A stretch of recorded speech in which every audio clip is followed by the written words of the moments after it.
اما بعد فاعوذ باللہ من الشیطان الرجیم بسم اللہ الرحمن الرحیم رب اشرح لی صدری ویسر لی امری واحلل عقدۃ من لسانی یفقہوا قولی. السلام علیکم ورحمۃ اللہ وبرکاتہ my dear brothers and sisters and welcome to another episode of Saturday Night Live with me راجہ ضیاء الحق.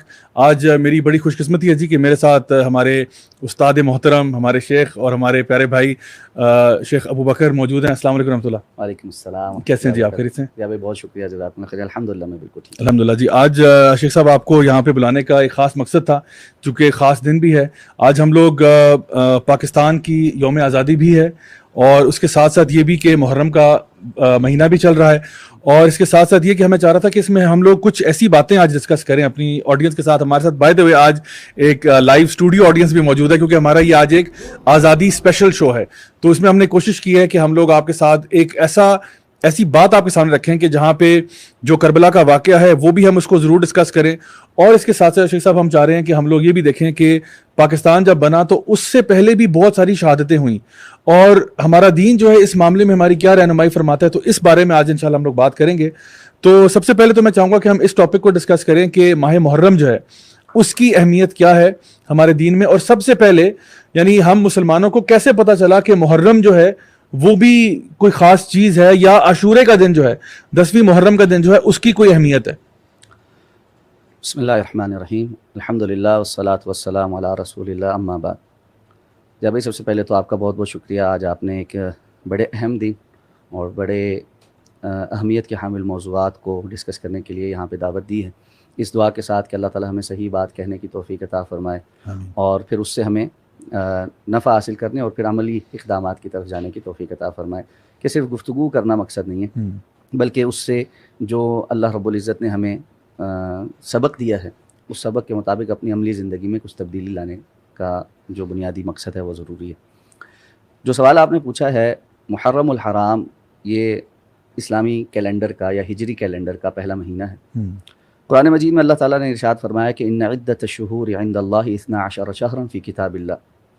اللہ کے ہاں اللہ کی کتاب میں مہینوں کی تعداد 12 ہے اور یہ تب سے ہے جب سے اللہ نے زمین و آسمان کو تخلیق کیا. منہا اربعۃ حرم, ان میں سے 4 حرمت والے ہیں. ان حرمت والے مہینوں میں محرم الحرام سال کا پہلا مہینہ حرمت والا مہینہ ہے. حرمت والا مہینہ جب ہم کہتے ہیں تو اس سے مراد یہ ہوتی ہے کہ یہ ایک ایسے مہینے ہیں سال میں 4 جن کے اندر بہت ساری چیزوں کی تعظیم کی جاتی ہے اور اس میں قتل و غارت گری کا نہ ہونا, جنگوں کا روک دینا, ان ایام کے اندر خصوصی طور پر اللہ رب العزت کی طرف رجوع کرنا اور بہت ساری دیگر جو شریعت نے بتائی ہے یہ عبادات ہیں ان کی طرف توجہ کرنا. اسلام سے پہلے جو جاہلیت کا زمانہ تھا مشرکین مکہ بھی ان مہینوں کی حرمت کا خیال کرتے تھے اور اس میں جو قتل و غارت گری وغیرہ تھی اس کو روک دیتے تھے. تو سب سے پہلی بنیادی بات تو یہ ہے کہ محرم جو ہے وہ حرمت والا مہینہ ہے. صحیح.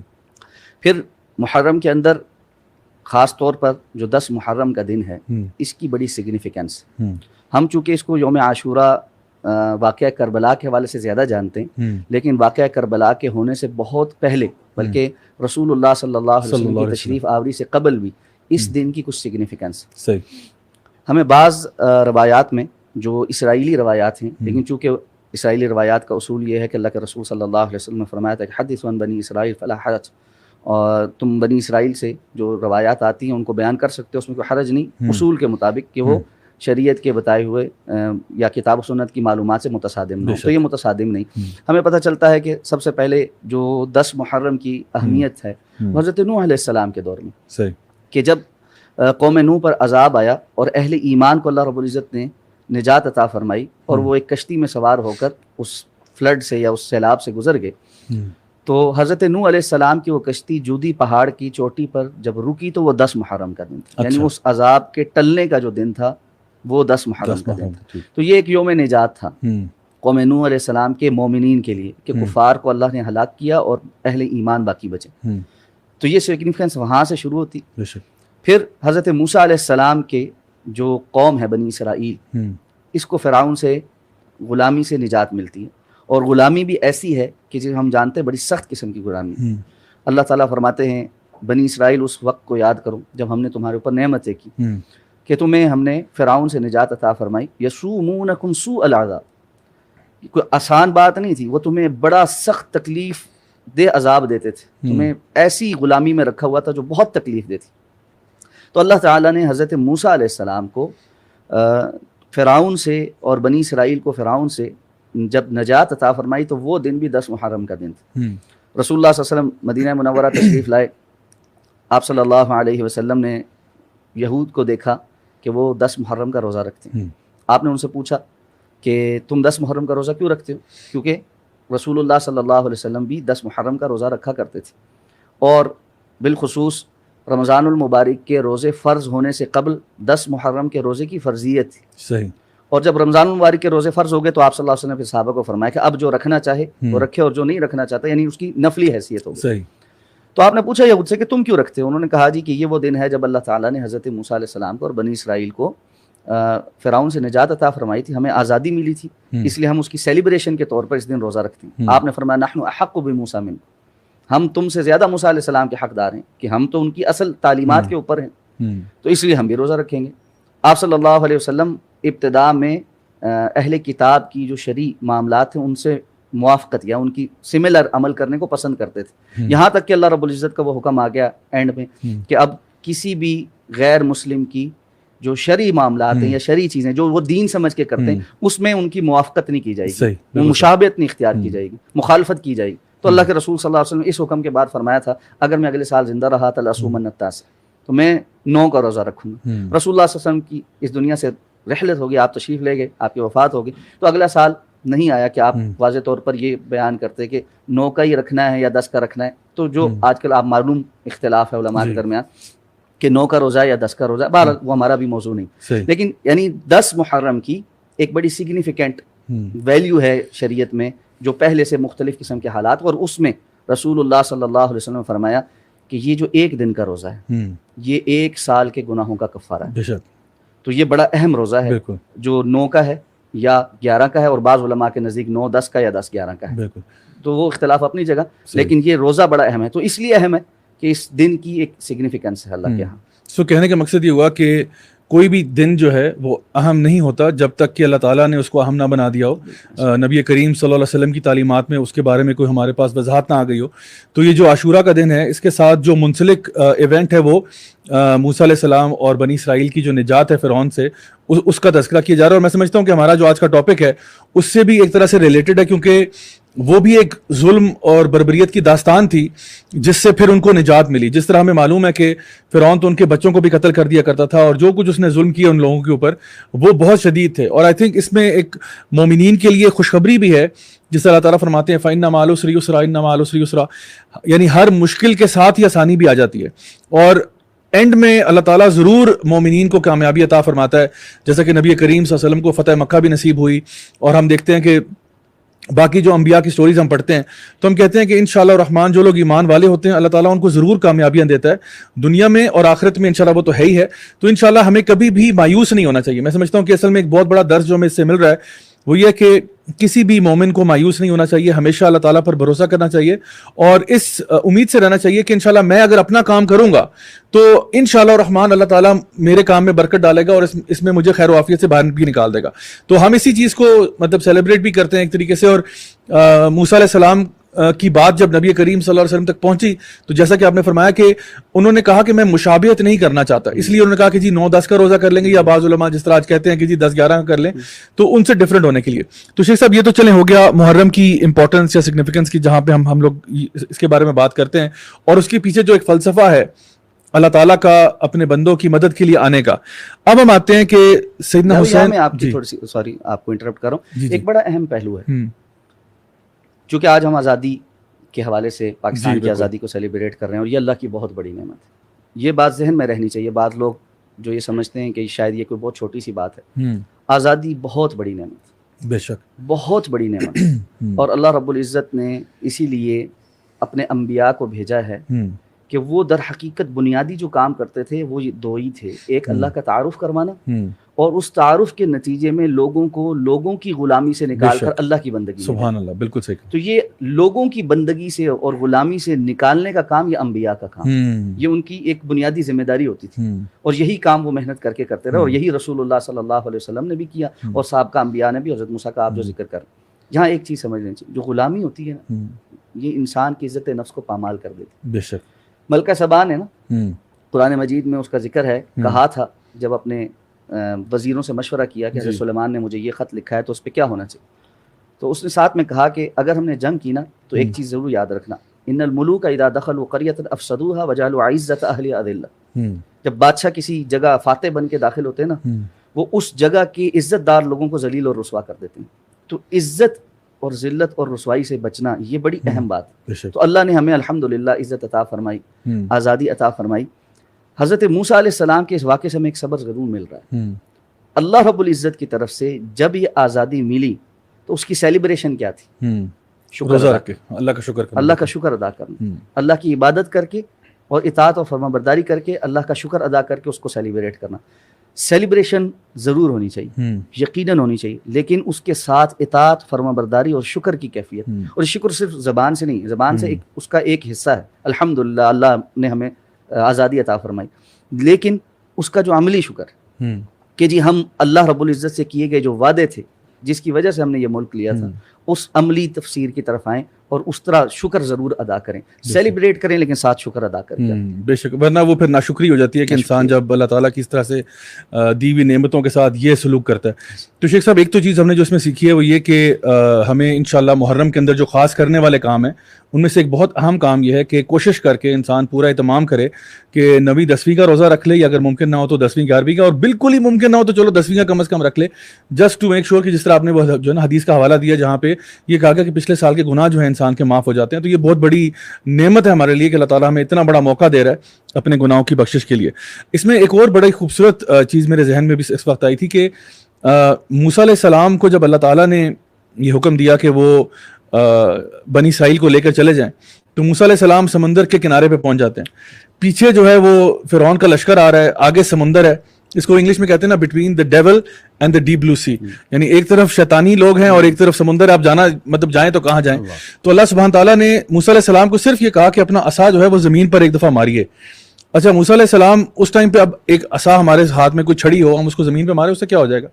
لیکن کہنے کا مقصد یہ تھا کہ جو تیرے بس میں موسیٰ تو وہ تو کر لے, تو اپنے بس میں. کبھی کبھار ایسا ہوتا ہے ہماری زندگی میں نا کہ ہمیں سلوشن نظر نہیں آ رہا ہوتا, ہمیں حل نظر نہیں آ رہا ہوتا مسئلے کا, لیکن ہمیں یہ پتہ ہونا چاہیے کہ اللہ کے بتائے ہوئے احکامات جو ہیں اسی میں ہمارے لیے خیر ہے. اللہ نے حکم دیا, موسیٰ علیہ السلام نے چھڑی جب ماری تو سمندر 2 ٹکڑوں میں ہو گیا, اور پھر وہاں سے ان کا پورا جو ہے نا وہ جو ہے نا بنی اسرائیل کو لے کے روانہ ہو گئے. تو اللہ کے لیے کرنے میں تو کوئی مشکل نہیں ہے. جیسا ہم سیدنا مریم کا واقعہ پڑھتے ہیں, ان کو اللہ تعالیٰ نے حکم دیا کہ جو کھجور کا درخت ہے, اب ہم سب کو پتا ہے وہ کتنا مشکل ہوتا ہے اس کو ہلانا.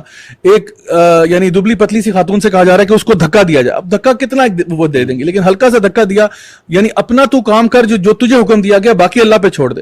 یعنی تبدیلی آنا یا چینج آنا معاشرے کے اندر یا سوسائٹی میں بہتری آنا وہ اللہ ہی لے کے آئے گا, لیکن ہم نے صرف یہ کرنا ہے کہ جو ہمارے بس میں کم از کم ہم وہ کام کریں انشاءاللہ. اور وہ اس میں سب سے بڑی بات یہ کہ جو بھی ہم چیزیں سمجھتے ہیں, سیکھتے ہیں, پڑھتے ہیں, ان کو اپنی لائف میں امپلیمنٹ کرنا. صرف ایک کہانیاں سنانے کا مطلب مقصد نہیں ہے, مقصد یہ ہے کہ ہم اپنی لائف کو کیسے اس کے مطابق کر سکتے ہیں. تو یہ تو بات رہی جہاں تک ہم نے کہا کہ موسیٰ علیہ السلام کا اور فرعون کا جو معاملہ تھا. اب جب ہم سیدنا حسین کی بات کرتے ہیں رضی اللہ عنہ کی, اور ان کی شہادت کا واقعہ, یقین جانیے کوئی, میں سمجھتا ہوں مسلمان نہیں, میں کہوں گا کوئی انسان جس کے سینے میں دل ہے ہو نہیں سکتا کہ وہ یہ واقعہ سنے اور اس کی آنکھیں نم نہ ہو جائیں. یعنی وہ نواسہ رسول جو نبی کریم صلی اللہ علیہ وسلم کی گود میں پلے بڑے, جو ان کی چھاتی پر سر رکھا کرتے تھے, جو ان کے مبارک کندھوں پہ سوار ہوا کرتے تھے, جس طرح سے انہیں شہید کیا گیا, یہ یقیناً ایک بہت ہی ٹریجک واقعہ ہے. جب ہم اس کے بارے میں پڑھتے ہیں, یقین کریں انسان اپنے آپ کو کنٹرول نہیں کر سکتا جب آپ اس کی ڈیٹیلز میں جاتے ہیں. میں یہ چاہتا ہوں کہ ہم سب سے پہلے تو یہ بات کلیئر کریں کہ ہمارے لیے صحابہ کی اہمیت کیا ہے اور اہل بیت کی اہمیت کیا ہے. ایک مسلمان کے لیے کیا ضروری ہے کہ وہ کتنی امپورٹنس دے اہل بیت کو اور صحابہ کرام کو. جس واقعے کی طرف آپ نے اشارہ کیا ہے, یقیناً امت مسلمہ کی تاریخ میں بڑا دردناک اور تکلیف دہ اور ہر مسلمان کے لیے آج تک یعنی دل میں ایک چبھن, ایک درد کے ساتھ یعنی سنایا جانے والا اور سننے والا واقعہ. بے شک. لیکن یقیناً اللہ رب العزت کی طرف سے ہر چیز کے اندر آزمائشیں بھی ہیں, امتحان بھی ہیں اور سبق بھی ہیں. دیکھیں, اللہ رب العزت نے رسول اللہ صلی اللہ علیہ وسلم کو اس دنیا کے لیے ہادی اور رہنما بنا کر بھیجا. آپ کا خانوادہ, آپ کا خاندان, اور وہ لوگ جو آپ پر ایمان لائے ان میں سے، ان کی ایک علیحدہ سگنیفیکنس ہے جن کو ہم اہل بیت کہتے ہیں. اور اسی طرح وہ لوگ جو آپ کے خاندان کے تو نہیں تھے لیکن انہوں نے آپ پر ایمان لایا، آپ کا ساتھ دیا، آپ کے ساتھی بنے، جن کو ہم صحابہ کہتے ہیں، ان کی بھی ایک علیحدہ سے سگنیفیکنس ہے.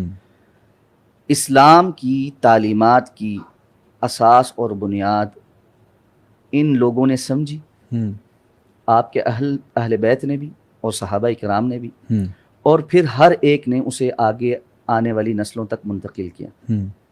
یہ بات ہمیں سمجھ لینی چاہیے بے شک کہ اگر اہل بیت میں سے یا صحابہ کرام رضوان اللہ تعالیٰ علیہم اجمعین میں سے ہم کسی کو بھی مشکوک نظروں سے دیکھیں گے تو اسلام کا ایک بہت بڑا پورشن ہمارے لیے شک والا ہو جائے، کیونکہ یہ وہ پہلا حصار ہے جو رسول اللہ صلی اللہ علیہ وسلم کے ارد گرد موجود ہے. دیکھیں اللہ تعالیٰ نے اس دین کی حفاظت کی ذمہ داری لی، بالکل بالکل. انا نحن نزلنا الذکر وانا لہ لحافظون. بالکل. اس ذکر کے اندر علماء واضح طور پہ بیان کرتے، اس کی تفصیل میں جانے کی ضرورت نہیں کہ قرآن اور حدیث دونوں، کیونکہ اللہ رب العزت نے قرآن مجید میں خود فرمایا وما ينطق عن الهوى ان هو الا وحی یوحى.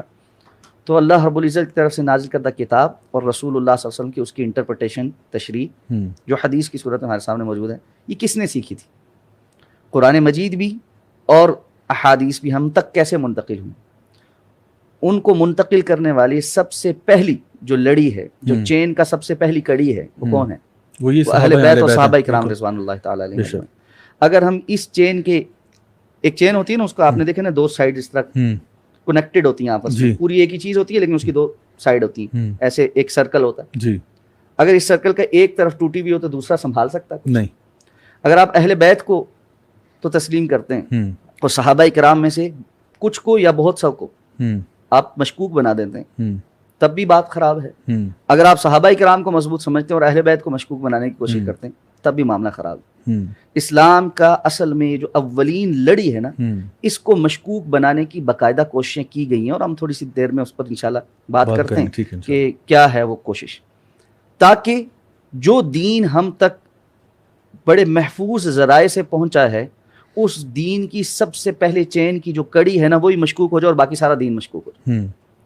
اس لیے یہ بات تو سمجھ لیجیے کہ اللہ نے اس دین کی حفاظت کی ہے. اللہ رب العزت نے رسول اللہ صلی اللہ علیہ وسلم کے اہل بیت میں بھی چنے ہوئے لوگ رکھے ہیں اور آپ کے صحابہ میں بھی چنے ہوئے لوگ رکھے ہیں. آپ کے ساتھیوں میں سے جو خاص طور پہ بالکل آپ کے قریبی ساتھی تھے، ہمارا دیکھیں انبیاء کے متعلق بھی یہ ایمان ہے، تلک الرسول فضلنا بعضهم علی بعض. انبیاء میں سے بھی بعض انبیاء کو اللہ نے دوسروں پر فضیلت عطا فرمائی. اسی طرح صحابہ کرام میں بھی مناقب ہیں. عشرہ خلفائے راشدین کا سب سے ہائر رینک ہے، اس کے بعد عشرہ مبشرہ کا رینک ہے، پھر بدری صحابہ کرام ہیں، پھر مہاجرین ہیں، پھر اس کے بعد انصار ہیں. اور جیسے جیسے جو ایمان لاتے رہے، ان اللہ کے رسول نے فرمایا تھا نا صحابہ کو کہ جو ہجرت سے پہلے ایمان لائے تھے، تم آج احد پہاڑ جتنا بھی خرچ کر لو تو ان میں سے کسی کی کھجور کے برابر کا مقام اجر نہیں حاصل کر سکتے. ان کا ایک خاص سگنیفیکنس. تو اس اعتبار سے صحابہ کرام کی اس سگنیفیکنس کو سمجھنا اور پھر اللہ کے رسول صلی اللہ علیہ وسلم کے اہل بیت کی سگنیفیکنس کو سمجھنا، یہ ایمان کا جز ہے. شیخ صاحب، اس میں ایک چیز یہ بھی ہے کہ بڑی خوبصورت آپ نے بات کی کہ یہ وہی لوگ ہیں جو چاہے صحابہ میں ہوں یا اہل بیت میں ہوں، جن کو جنت کی بشارتیں نبی کریم صلی اللہ علیہ وسلم اپنے زندگی میں ہی دے گئے تھے، صحابہ میں بھی اور اہل بیت میں بھی. یعنی سیدنا حسین کے بارے میں، سیدنا حسن کے بارے میں رضی اللہ عنہ، دونوں کے بارے میں یہ کہا تھا کہ جنت کے نوجوانوں کے سردار ہوں گے. ان کو بھی یہ بشارتیں مل چکی ہیں اور صحابہ میں بھی ہمیں معلوم ہے. تو پھر جب نبی کریم صلی اللہ علیہ وسلم جو ہمارے لیے سب کے لیے رول ماڈل ہیں، لقد کان لکم فی رسول اللہ اسوۃ حسنہ، جب وہ یعنی ہمیں ایک بات کہہ کر جا رہے ہیں، ہمیں ایک بات بتا رہے ہیں، اور وہ بھی اپنی طرف سے نہیں کہہ رہے، جیسے کہ آپ نے بتایا کہ اللہ تعالیٰ بھی خود یہ بات ارشاد فرما رہے ہیں کہ وہ اپنی طرف سے کچھ نہیں کہتے، جو بھی ہے وہ اللہ کی طرف سے کہتے ہیں. اور جن کے بارے میں اللہ تعالیٰ نے خود فرما دیا ہو کہ رضی اللہ عنہم ورضوا عنہ، کہ اللہ ان سے راضی اور وہ اللہ سے راضی. تو اس کا مطلب یہ ہوا کہ سبحان اللہ، یہ وہ لوگ ہیں جو کہ اللہ تعالیٰ کے بڑے محبوب لوگ ہیں. تو انسان غلطیاں تو کوئی بھی کر سکتا ہے، لیکن میں سمجھتا ہوں کہ ہمیں کسی کے اوپر، جس طرح آپ نے کہا کہ کسی کو مشکوک بنا دینا یا اس کے بارے میں ایسی بات کرنا، وہ بھی ہم آج 1400 سال بعد کسی معاملے کے بارے میں ہم اگر وہ مطلب تبصرہ کریں تو ایٹ دا ویری لیسٹ میں کہوں گا کہ ہمیں احتیاط کرنی چاہیے کہ ہم جس کے بارے میں بھی بات کر رہے ہیں ہم ذرا اس میں احتیاط سے کام لیں. اگر ہم دیکھیں اس چیز کو نہیں ایڈریس کریں گے اور نہیں سمجھیں گے تو کہنے والے بہت سارا کچھ کہہ جاتے ہیں. بے شک. والعیاذ باللہ کہنے والے تو اس حد تک پہنچ جاتے ہیں کہ اللہ رب العزت کے فیصلوں میں ہی غلطی نکال لیتے ہیں. اللہ اکبر. بعض لوگوں نہیں کہتے اور کتابوں میں نہیں لکھا کہ فرشتے نے نعوذ باللہ حضرت علی کے پاس آنا تھا اور وہ غلطی سے حضرت اللہ کے رسول صلی اللہ علیہ وسلم کے اوپر نازل ہو گیا. یہ لوگ کہتے ہیں, کتابوں میں لکھا ہے. اور میں یہ جانتا ہوں کہ الحمدللہ سنجیدہ فکر اہل تشیع علماء بھی اس چیز کو نہیں مانتے, اس کا رد کرتے ہیں کہ یہ کفر ہے, یہ بات سمجھ کہنا کفر ہے جی. اور اہل تشیع کا بنیادی یا جمہور کا عقیدہ یہ نہیں ہے. لیکن بعض لوگ کہتے ہیں نا. اچھا, اسی طرح بعض لوگ یہ کہتے ہیں کہ قرآن مجید کے کچھ 10 پارے کسی چیز بکری نے کھا لیے تھے یا وہ اب حصہ نہیں ہے قرآن کا.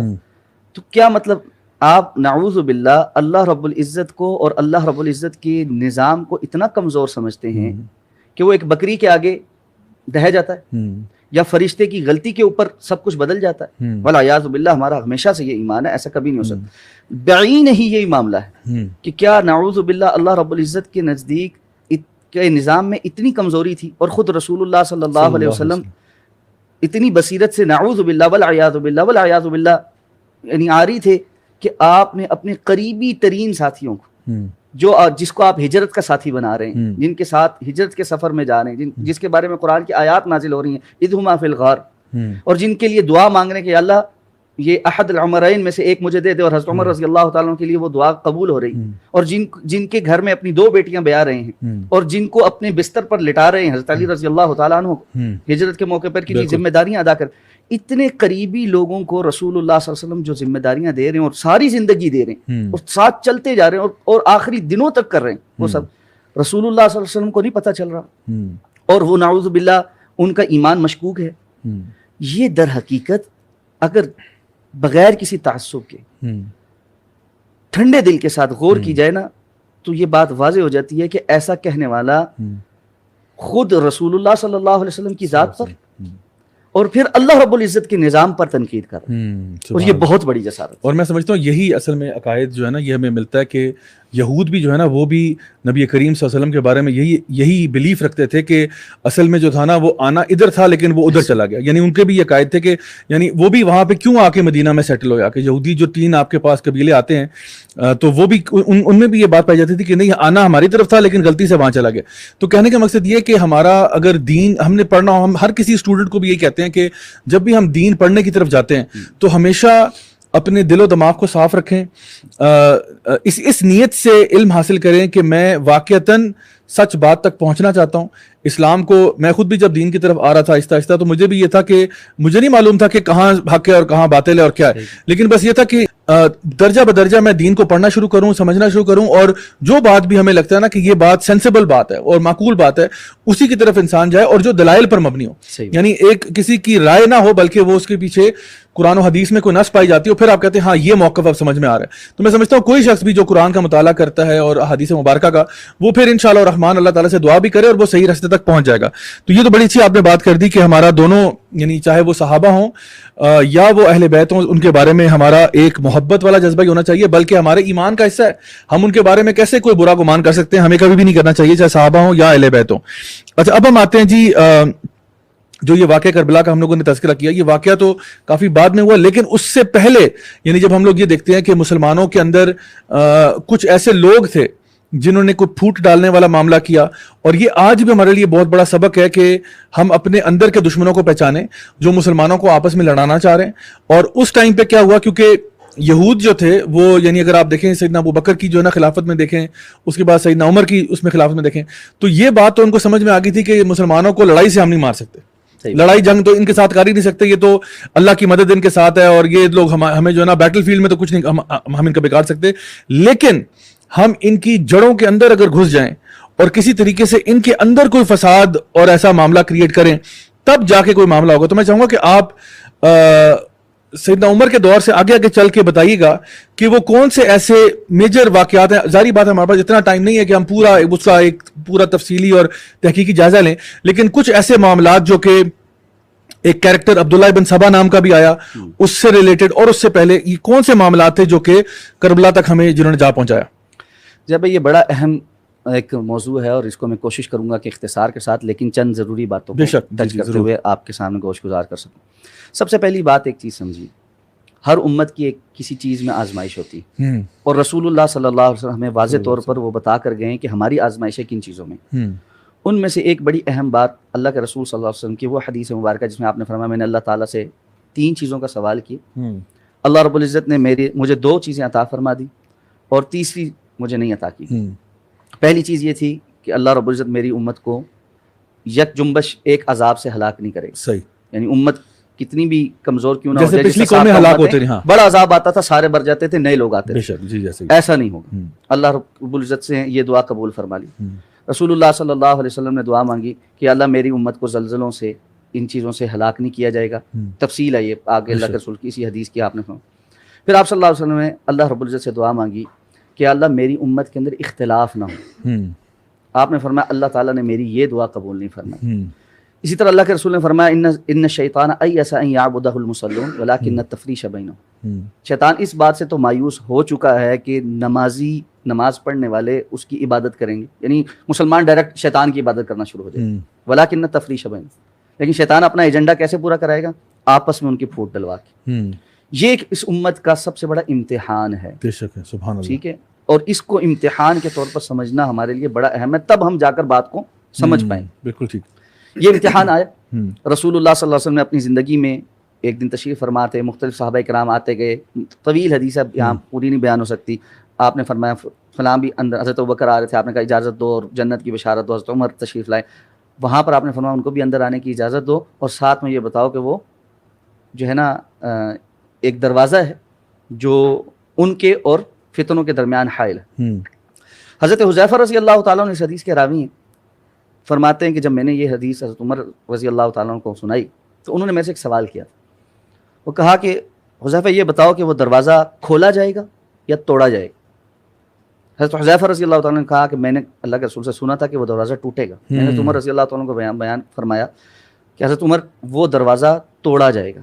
حضرت عمر نے اس پر ایک تبصرہ کیا، اللہ اکبر، انہوں نے فرمایا اس کا مطلب ہے کہ اگر ٹوٹے گا تو دوبارہ بند نہیں ہوگا۔ سبحان اللہ۔ اور حضرت حذیفہ فرماتے ہیں کہ وہ دروازہ عمر تھے، اللہ اکبر، کہ حضرت عمر رضی اللہ تعالیٰ عنہ جب تک امت میں موجود رہے فتنوں کا، اختلافات کا، انتشار کا اور خاص طور پر کفار کی سازشوں کا دروازہ بند رہا، اور جب حضرت عمر رضی اللہ تعالیٰ عنہ شہید ہو گئے اور وہ دروازے کا ٹوٹنا حضرت عمر کی شہادت مراد تھی کہ تبھی موت نہیں ہوگی۔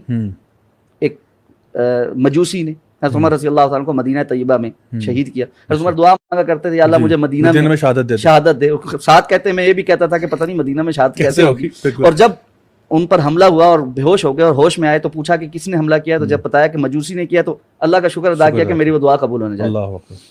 حضرت عمر رضی اللہ تعالیٰ عنہ کی شہادت کے بعد حضرت عثمان غنی رضی اللہ تعالیٰ عنہ خلیفہ بنتے ہیں۔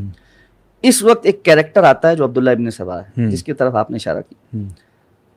بالاتفاق اہل سنہ والجماعہ کے تمام تاریخی روایات یہ ثابت کرتی ہیں کہ اصل میں یہودی تھا، اور اس نے مسلمانوں کا بھیس بدلا، مدینہ میں آیا، آ کر کچھ عرصہ رہنے لگا، خرچ مچ کرتا تھا، لوگوں کو اپنی نیکی اور پارسائی کا اہتمام یعنی یقین دلاتا تھا۔ اس نے آ کر اسٹڈی کرنا شروع کیا کہ میں مسلمانوں کو نقصان کیسے پہنچا سکتا ہوں۔ تو اس کو یہ اندازہ ہوا کہ اور تو کسی طرف سے میں نہیں آ سکتا، لیکن بنو امیہ اور بنو ہاشم کے درمیان جو پرانی اسلام سے پہلے کی ایک رائیولری تھی، ایک مقابلہ تھا آپس کا، اس کو میں جو ہے نا ٹریگر کر سکتا ہوں۔ اب اس نے کرنا یہ شروع کیا کہ حضرت عثمان رضی اللہ تعالیٰ عنہ چونکہ بنی امیہ کے سے تھے اور جو ہے ان کا بڑے سرداروں میں سے تھے، تو اس نے مختلف جگہوں پر جا کر حضرت عثمان رضی اللہ تعالیٰ عنہ اور ان کے گورنرز کے بارے میں تنقید کرنا شروع کر دی۔ اچھا، اب تنقید ایسے نہیں ہوتی تھی کہ جس جگہ ہے وہاں پر، یعنی مثال کے طور پہ کوفہ میں ہے تو کوفہ کے گورنر پر تنقید، کوفہ میں بیٹھ کر شام کے دمشق کے گورنر پر تنقید ہوتی تھی۔ اب ذرائع ابلاغ ایسے تو نہیں تھے کہ لوگ ہر چیز چیک کر سکتے ہیں، سارا کچھ کر سکتے ہیں۔ اب بظاہر ایک بندہ پارسا ہے، بڑا اس نے اپنی کریڈیبلٹی بنائی ہے، لوگوں کے ساتھ اٹھتا بیٹھتا ہے، خرچ کرتا ہے، سب کچھ کرتا ہے، اور وہ بندہ کہتا ہے جی دمشق میں جو ہے وہ بڑی کرپشن ہے، وہاں پہ حالات بڑے خراب ہیں اور فلاں ہے اور فلاں ہے اور فلاں ہے، اور حضرت عثمان نعوذ باللہ اپنے جو ہے نا قریبی لوگوں کو ہر جگہ اپوائنٹ کر رہے ہیں اور یہ سارے مل کر کرپشن کر رہے ہیں۔ اچھا، اب کوفہ میں یہ بات ہے کہ دمشق میں گئے، وہاں ان کی تعریفیں کی، آپ کا نظام بہت اچھا ہے، لیکن جو کوفہ میں ہے نا میں دیکھ کر آ رہا ہوں وہ تو حالات ہی بڑے مختلف ہیں اور فلاں ہیں۔ اس طرح ایک اختلاف کی فضا پیدا کی شروع کی، جو بڑھتے بڑھتے جس کو ہوا منافقین پہلے سے اپنی تاڑ میں تھے ان سب نے لی، اور چند چند، زیادہ نہیں، چند صحابہ کرام بھی اس سے متاثر ہوئے. ظاہر بات ہے انسان تھے، بالکل ایک بات مشہور ہو رہی ہے، اب ہم دیکھتے ہیں کہ پروپیگنڈا کس طرح اثر انداز ہوتا ہے. ہاں جی. ٹھیک ہے، اور ایک فضا بنی. اب دیکھیں صحابہ کرام نے حضرت عثمان غنی رضی اللہ تعالیٰ عنہ کو یہ بات کہی کہ ہم آپ کے دفاع میں کھڑے ہوتے ہیں. عثمان غنی رضی اللہ تعالیٰ نے روکا کہ میں ہرگز نہیں چاہتا کہ مدینہ رسول میں میری وجہ سے کسی قسم کا قتل و غارت گری ہوں. اپنا قتل ہونا، اپنی شہادت قبول کر لی، لیکن کسی اور کو اس بار بیچ میں نہیں آنے دی. ایک اختلاف ہوتا ہے، لوگ آ کے بلوائی حملہ کرتے ہیں. حضرت عثمان رضی اللہ تعالیٰ عنہ مظلوم مدینہ ہیں، قرآن مجید کی تلاوت کرتے ہوئے شہید ہوتے ہیں، اور قرآن مجید کی آیات پر آپ کا خون گرتا ہے. وہ بھی ایک بڑی دردناک سٹوری ہے. اور میں یہ سمجھتا ہوں کہ کربلا کے واقعے سے کم نہیں ہے.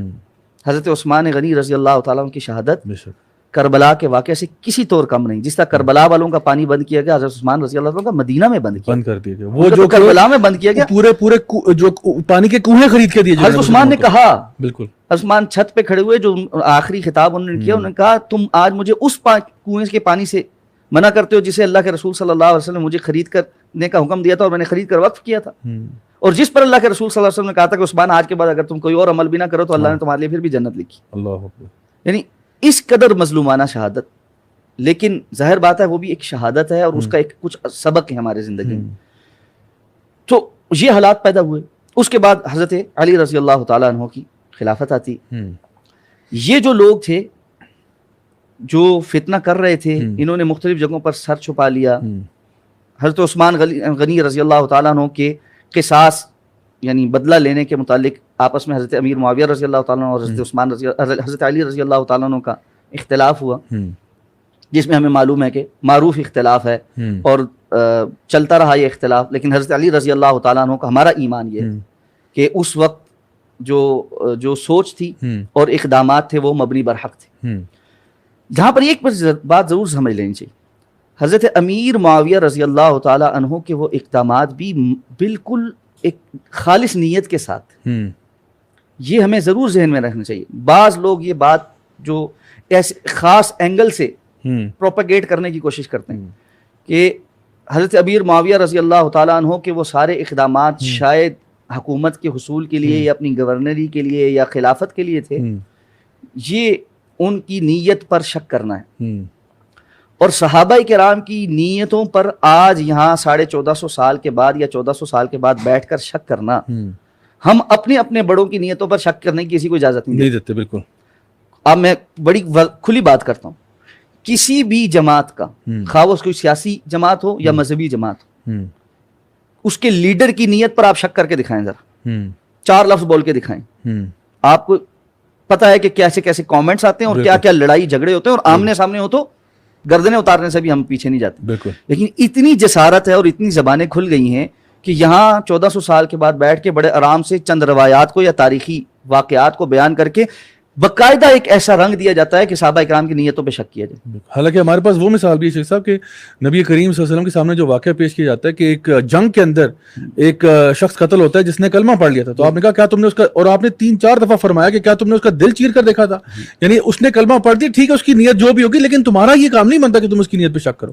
دیکھیں رسول اللہ صلی اللہ علیہ وسلم تو منافقین کو وحی کے ذریعے نام جاننے کے باوجود ایک لیوریج دے رہے ہیں کہ شاید یہ کہیں ایمان لیں، شاید ان کے دل کی اصلاح ہو جائے اور یہ وہ کر لیں.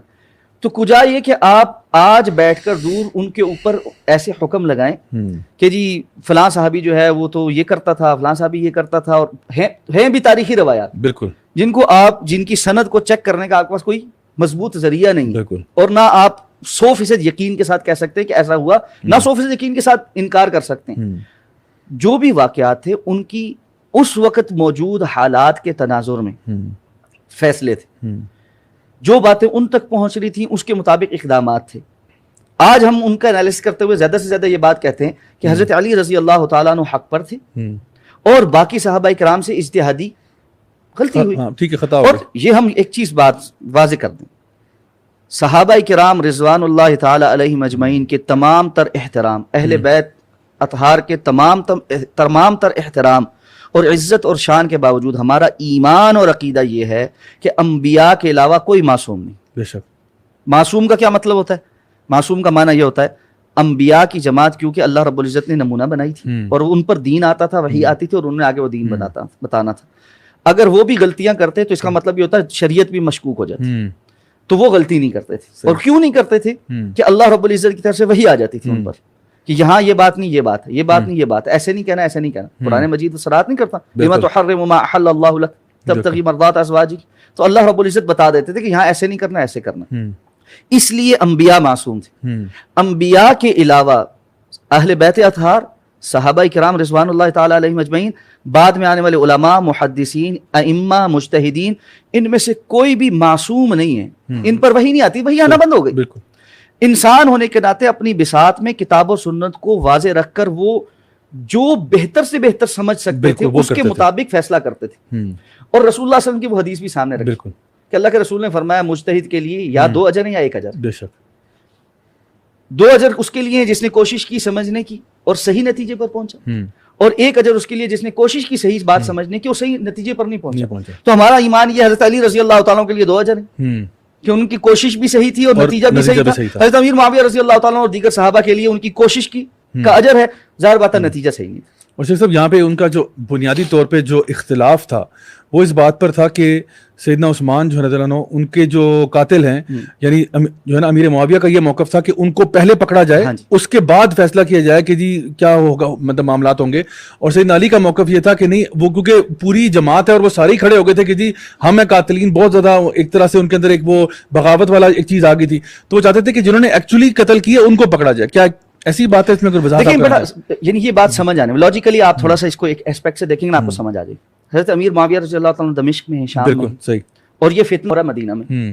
حضرت علی رضی اللہ تعالیٰ مدینہ میں اور وہاں کے حالات کو زیادہ بہتر جانتے ہیں. حضرت علی رضی اللہ تعالیٰ خلافت سنبھال رہے ہیں تو ان کے سامنے امت کے چیلنجز، بالکل ان کے سامنے پوری ریاست کے چیلنجز، اور بالخصوص ریاست کے دارالحکومت دارالخلافہ مدینہ کے اندر جو لوگ اتنا فتنہ کر سکتے ہیں کہ خلیفہ کو شہید کر دیں، ان کی کیا تھریٹس ہیں اور ان کو نیوٹرلائز کرنے کے لیے کیا حکمت ہونی چاہیے، یہ حضرت علی رضی اللہ تعالیٰ زیادہ بہتر سمجھ سکتے ہیں. کجا یہ کہ حضرت امیر معاویہ دمشق میں بیٹھ کر وہاں پر اس چیز کو زیادہ بہتر سمجھ. لیکن ایک طرف حضرت امیر معاویہ کی بھی احساسات اور جذبات غلط نہیں ہیں، بالکل بالکل، کہ حضرت خلیفۃ المسلمین شہید ہوئے ہیں اور مظلومانہ شہادت ہوئی ہے، اس کا احتساب ہونا چاہیے. اچھا، اس احتساب سے حضرت علی کوئی انکاری نہیں تھی. بالکل بالکل. حضرت علی رضی اللہ تعالیٰ کا موقف بھی یہی تھا کہ بالکل قاتلین عثمان کو سزا ملنی چاہیے، لیکن اس کی ٹائمنگ کے لیے ان دونوں کا آپس میں اختلاف تھا کہ ٹائمنگ کیا ہونی چاہیے. تو یہ جنرل سی ایک بات ہے کہ دونوں کا پرسپیکٹو حالات اور موقع کی وجہ سے مختلف. اب حضرت علی رضی اللہ تعالیٰ عنہ کے دور میں ہی ایک اور معاملہ پیش آتا ہے اور وہ خوارج کا ہے. خوارج کا، بالکل. خوارج اللہ کے رسول صلی اللہ علیہ وسلم نے اپنے دور میں اس فتنے سے خبردار کیا تھا اور آپ نے فرمایا تھا کہ یہ میری امت کے کلاب ہیں، یہ میری امت کے کتے ہیں. یعنی ایسے لوگ ہیں جو اللہ کے رسول نے فرمایا تھا کہ جس طرح تیر کمان سے نکل جاتا ہے نا اور واپس نہیں آتا، اس طرح یہ دین میں سے نکل جائیں گے اور واپس نہیں آتے. اور آپ نے فرمایا تھا کہ ان کی بظاہر نمازیں اور عبادات کی کیفیات ایسی ہوں گی کہ تم ان کو دیکھ کر اپنی عبادات کو کم سمجھو گے. صحابہ کرام اپنی عبادات کو ان کے سامنے ہیچ سمجھیں گے، ظاہری طور پر اتنا دین کا تمسک ہوگا، لیکن دین کی جو انٹرپریٹیشن، نصوص کی اپنی مرضی کی انٹرپریٹیشن، وہ اتنے بڑے فتنے میں مبتلا کرتی ہے کہ انہوں نے حضرت علی رضی اللہ تعالیٰ عنہ ان کو بھی کہہ دیا کہ آپ نکل کے اندر. اچھا، ان کا خیال یہ تھا کہ جو ہے نا ایک غلطی یا ایک گناہ بھی جس نے کر دیا نا وہ دین سے نکل گیا. مرتکب الکبیر تو ان کے نزدیک جہنم خالدن فیہا تھا، یعنی ہمیشہ جہنم میں رہے گا، باہر بھی نہیں نکلے گا. تو انہوں نے حضرت علی رضی اللہ تعالیٰ پہ بھی الزام لگائے کہ حضرت علی رضی اللہ تعالیٰ عنہ نے حضرت عائشہ رضی اللہ تعالیٰ کے ساتھ جب جنگ جمل ہوئی ہے اس میں کیوں ان کو معاف کر دیا، کیوں دوسرے فریق کے لوگوں کو کا مال غنیمت نہیں لیا اور ان کو غلام نہیں بنایا. حضرت عبداللہ ابن عباس رضی اللہ عنہما نے ان کے ساتھ مناظرہ کیا تھا، اور ایک بڑا پڑھنے والا مناظرہ. ہمارے یہاں مسئلہ یہ ہے کہ ہم پڑھتے ہی کچھ نہیں. بالکل.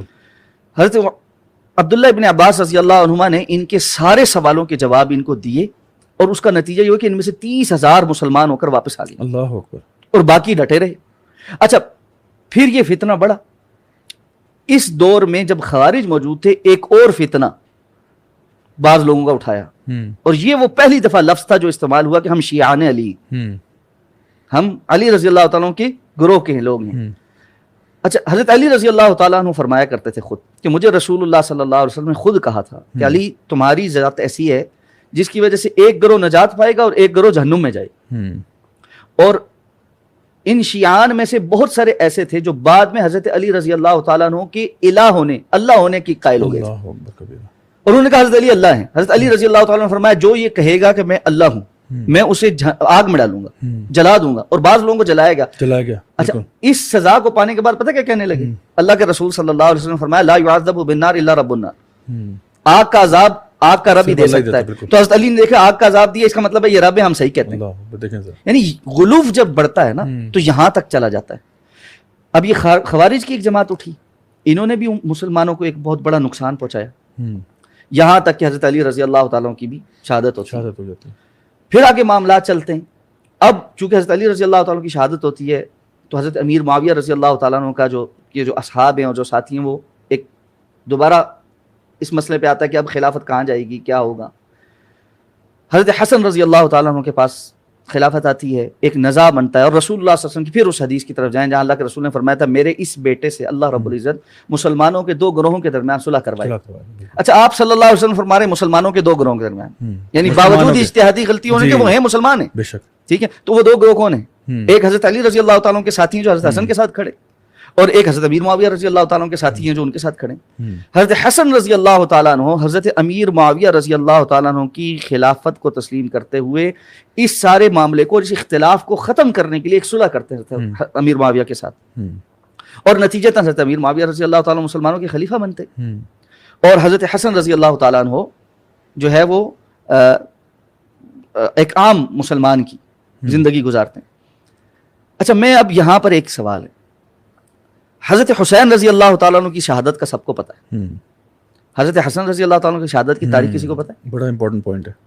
کیا وہ نواسہ رسول نہیں ہے؟ اللہ اکبر. کیا وہ حضرت فاطمہ رضی اللہ تعالیٰ عنہ کے بیٹے نہیں ہیں؟ کیا وہ حضرت علی رضی اللہ تعالیٰ کے بیٹے نہیں ہیں؟ تو کیا وجہ ہے کہ ہم اتنی تفریق کرتے؟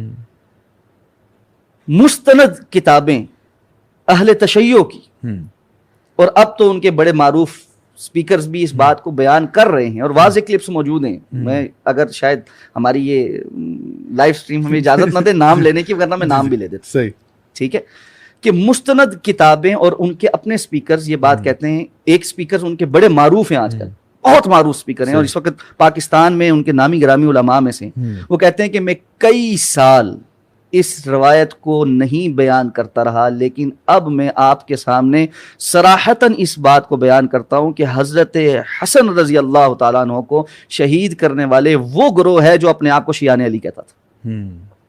یہ میں نہیں کہہ رہا, وہ ویڈیو کلپس موجود ہیں, آپ یوٹیوب پہ دے سکتے ہیں, اور جو ہے نا سب, اور وہ کتابیں بھی موجود ہیں, ٹھیک ہے. لیکن حضرت حسن رضی اللہ تعالیٰ کی شہادت جن کے ہاتھوں ہوتی ہے اور جن مقاصد کے تحت ہوتی ہے وہی مقاصد ہے جو پہلے سے فتنہ پرور لوگ, ٹھیک ہے. حضرت علی رضی اللہ تعالیٰ عنہ کے ساتھ جو ساتھی تھے یہ وہ نہیں, ہم جب شیعان علی کا یہاں پر نام لے رہے یہ وہ نہیں, یہ خاص گروہ کی بات, یہ ایک خاص گروہ ہے جو غلوف کرتا تھا, اسلام پر نہیں تھا, ان کے عقائد اور نظریات حضرت علی رضی اللہ تعالیٰ عنہ والے نہیں تھے. حضرت علی نے ان کو ان کے عقائد کی وجہ سے سزا دی تھی اور ان کی تکفیر بھی کی تھی, اور یہ مڑ کر پھر کبھی حضرت علی کے ساتھی بنتے تھے اور کبھی تکفیر بھی کرتے تھے, یہ بھی ثابت. اچھا ان ساری باتوں پہ جب حالات یہاں پہنچے, انہوں نے حضرت حسن رضی اللہ تعالیٰ کو شہید کیا اس بات پر کہ انہوں نے امیر معاویہ رضی اللہ تعالیٰ کے ساتھ جا کے صلح کر لی, اور ہمارا تو سارا وہ جو کھیل تھا وہ خراب ہو گیا سارا, جو کہ امت میں جو اختلاف پیدا کرنا ہے, اور جو ان کا خاص بڑے تھے جو اس عبداللہ ابن سبا کے آگے جو ہے وہ یعنی تربیت یافتہ تھے, ان کا تو سارا کام ملیا میٹ ہو گیا. اچھا پھر وقت گزرتا ہے, یہی وہ لوگ ہیں جو کوفہ سے خطوں کے خط لکھ رہے ہیں حضرت حسین, خطوں کی بوریاں آیا کرتی تھی کہ جی یہاں مر گئے, کھپ گئے, امت میں یہ ہو گیا, وہ ہو گیا, فلاں ہو گیا, آپ بڑے لیڈر ہیں, آپ ایسی شخصیت ہیں جو اس سارے سے ہمیں باہر نکال سکتے ہیں, آپ کی ذات کے اوپر اتحاد اور اتفاق, اور یقیناً حضرت حسین رضی اللہ تعالیٰ عنہ کی جو شخصیت ہے اور جو مقام اور مرتبہ ہے وہ امت کے سامنے. حضرت حسین رضی اللہ تعالیٰ مسلم بن عقیل کو بھیجتے کہ جا کے حالات کا دیکھیں. وہ کوفہ جاتے ہیں, ٹھیک ہے, ابتدا میں وہ سارے بڑے جمع ہوتے ہیں, ان کا بڑا اکرام کرتے ہیں, چھپ چھپ کے بھی ملتے ہیں اور بڑے بڑے اجتماعات کر کے بھی ملتے ہیں اور مسلم بن عقیل کو یقین دلاتے ہیں کہ یہ خط لکھ دیں حضرت حسین رضی اللہ تعالیٰ عنہ کو کہ جی حضرت حسین آئیں. مسلم بن عقیل خط لکھتے ہیں کہ جی آپ آ جائیں, یہاں تو لوگ بڑے تیار بیٹھے ہیں اور واقعتاً ایک تڑپ ہے اور سارا کچھ ہے. اس پر حضرت حسین رضی اللہ تعالیٰ عنہ ایک فیصلہ کرتے ہیں کہ میں کوفہ جاؤں.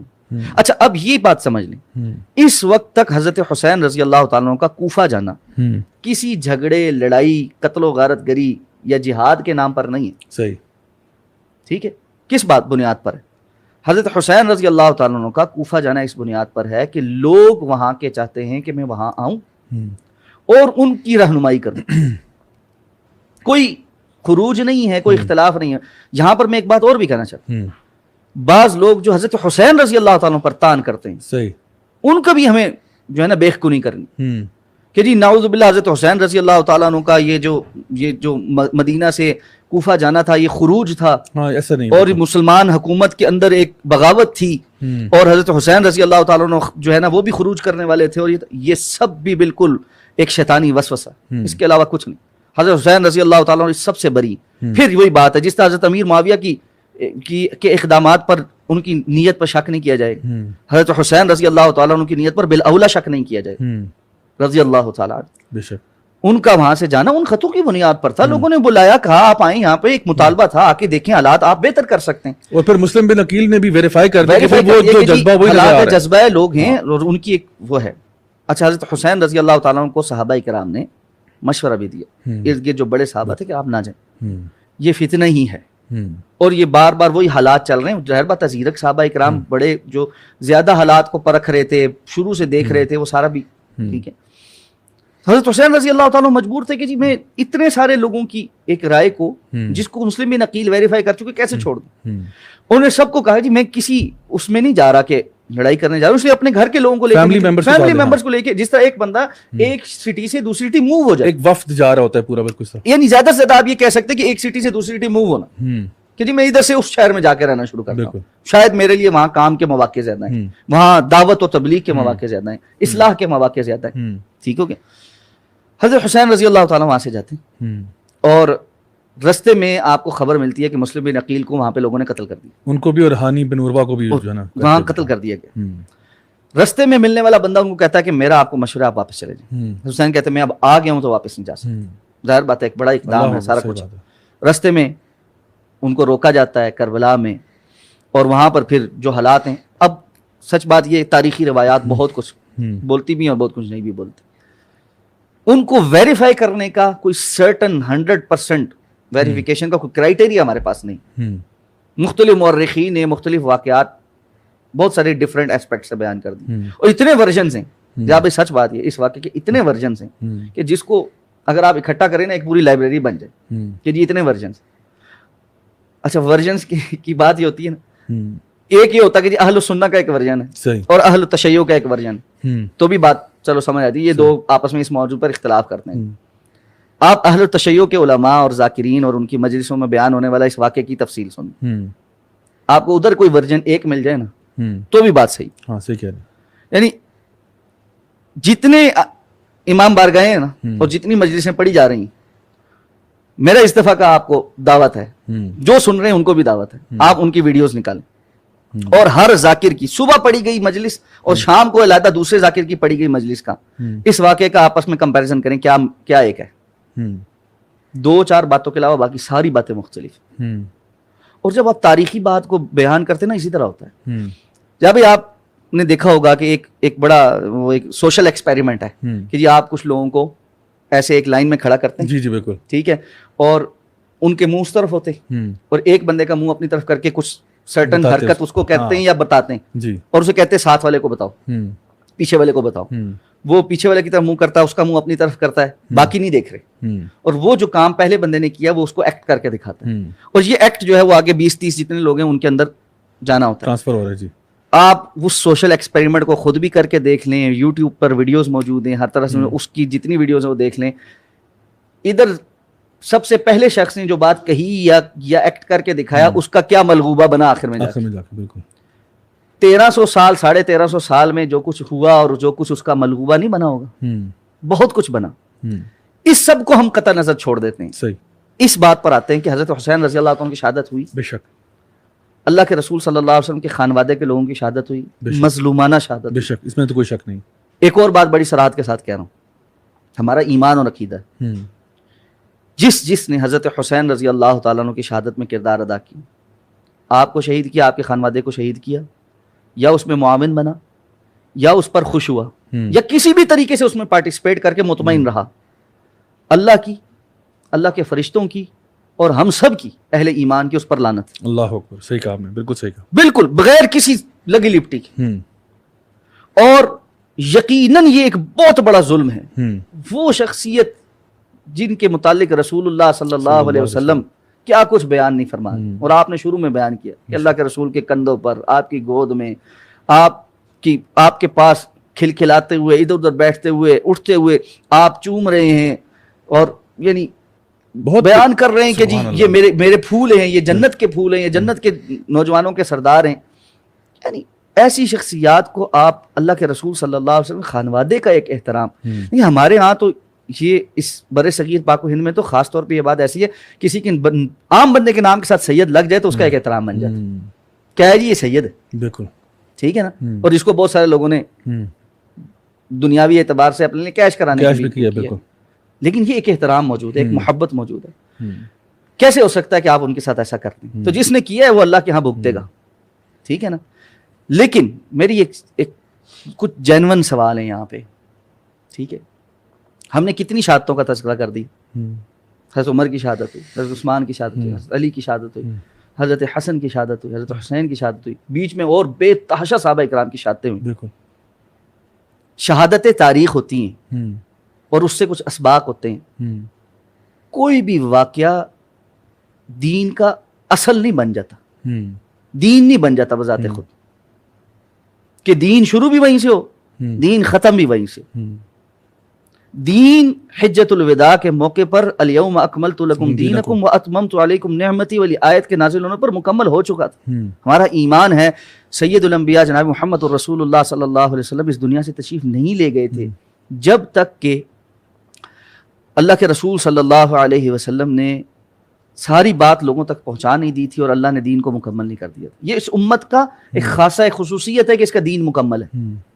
یہ یاد رکھیے, یہ اس امت کی خصوصیت ہے کہ اس کا دین مکمل ہے. بس عمر کو کہا تھا نا یہودی نے کہ آپ کے قرآن میں ایک ایسی آیت ہے اگر ہمارے اوپر نازل ہوئی ہوتی تو ہم اسے عید کے طور پہ مناتے, الیوم اکملت لکم دینکم واتممت علیکم نعمتی. حضرت عمر نے کہا ہمیں بہت اچھے طریقے سے پتہ ہے کہ آیت کب نازل ہوئی, اور وہ ہمارا عید کا ہی دن تھا, عرفہ کا میدان تھا اور جمعے کا دن تھا. عید تھی نا, جمعے کا دن عید کا دن ہے. انہوں نے کہا ہمیں تم سے زیادہ پتہ ہے کہ یہ آیت کتنی سگنیفیکنٹ ہے ہمارے لیے, ہم نے آج اس سگنیفیکنس کو ہی ختم کر دیا کہ دین مکمل تھا بھائی اس سے پہلے. ایک بڑی اچھی بات کسی نے کہی, ایک بڑی اچھی بات, اس نے کہا جی ہمیں واقعات سنائے جاتے ہیں حضرت حسین رضی اللہ تعالیٰ عنہ کی شہادت سے اور اس کے بعد سے کہ کیا ہوا. حضرت حسین رضی اللہ تعالیٰ عنہ کی ولادت سے لے کر جو عرصہ انہوں نے اپنے والد کی زیر نگرانی حضرت ابوبکر صدیق رضی اللہ اپنے نانا حضرت اللہ کے رسول صلی اللہ علیہ وسلم کے ساتھ, پھر حضرت ابوبکر کے ساتھ, حضرت عمر فاروق کے ساتھ, حضرت عثمان غنی کے ساتھ, اور اپنے والد کی خلافت کا اس سارے عرصے میں گزارا ان سارے فتنوں سے پہلے, وہ تو کوئی بیان ہی نہیں کرتا.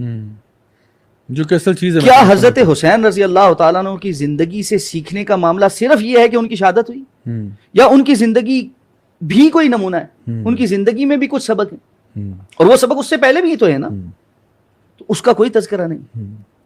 اس لیے میں یہ سمجھتا ہوں کہ ہمیں یہ سمجھنا چاہیے کہ یہ ایک دردناک, المناک تاریخی واقعہ ہے, اور جس طرح بہت سارے دردناک تاریخی واقعات ہیں, جس طرح ہم حضرت عثمان رضی اللہ تعالیٰ کی شہادت کو بھی اسی طرح کا دردناک اور تاریخی واقعہ سمجھتے ہوئے آگے چلتے کہ دین ہے, بالکل اسی طرح اس واقعے کو بھی دین کی کا اصول یا اساس یا بنیاد بنا کر اسی کے گرد گھومتے رہنا, اس کو محور بنانے کے بجائے سبق سیکھ کر اپنی زندگی میں دین کے جو احکامات مکمل ہو چکے اس سے پہلے اس پر عمل کرنے کی بات سنی اور ان واقعات سے سبق سیکھیں.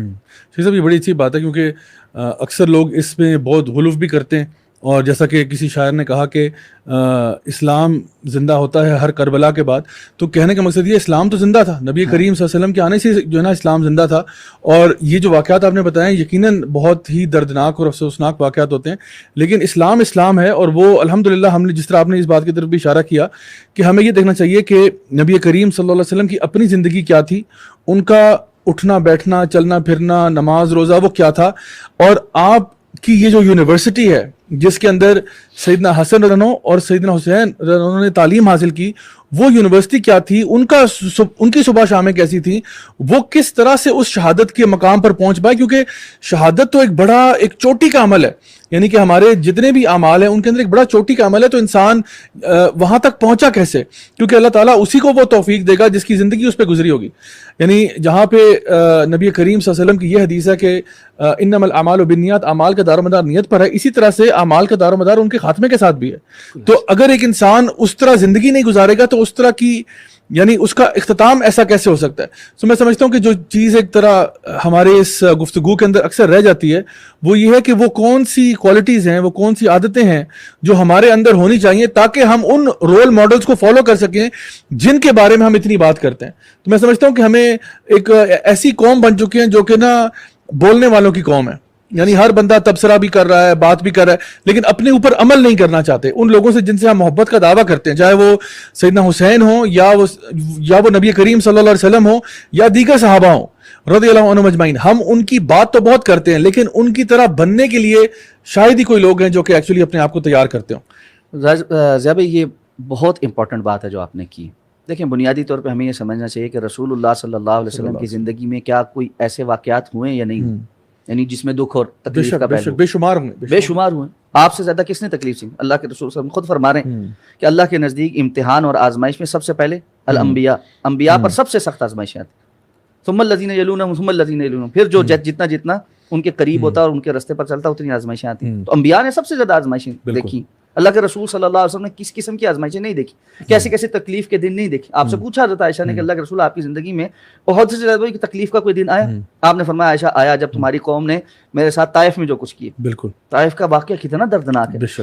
لیکن کیا ان سارے دردناک واقعات کو اللہ کے رسول ہر سال سیلیبریٹ کرتے رہے؟ نہیں، ایسا تو نہیں.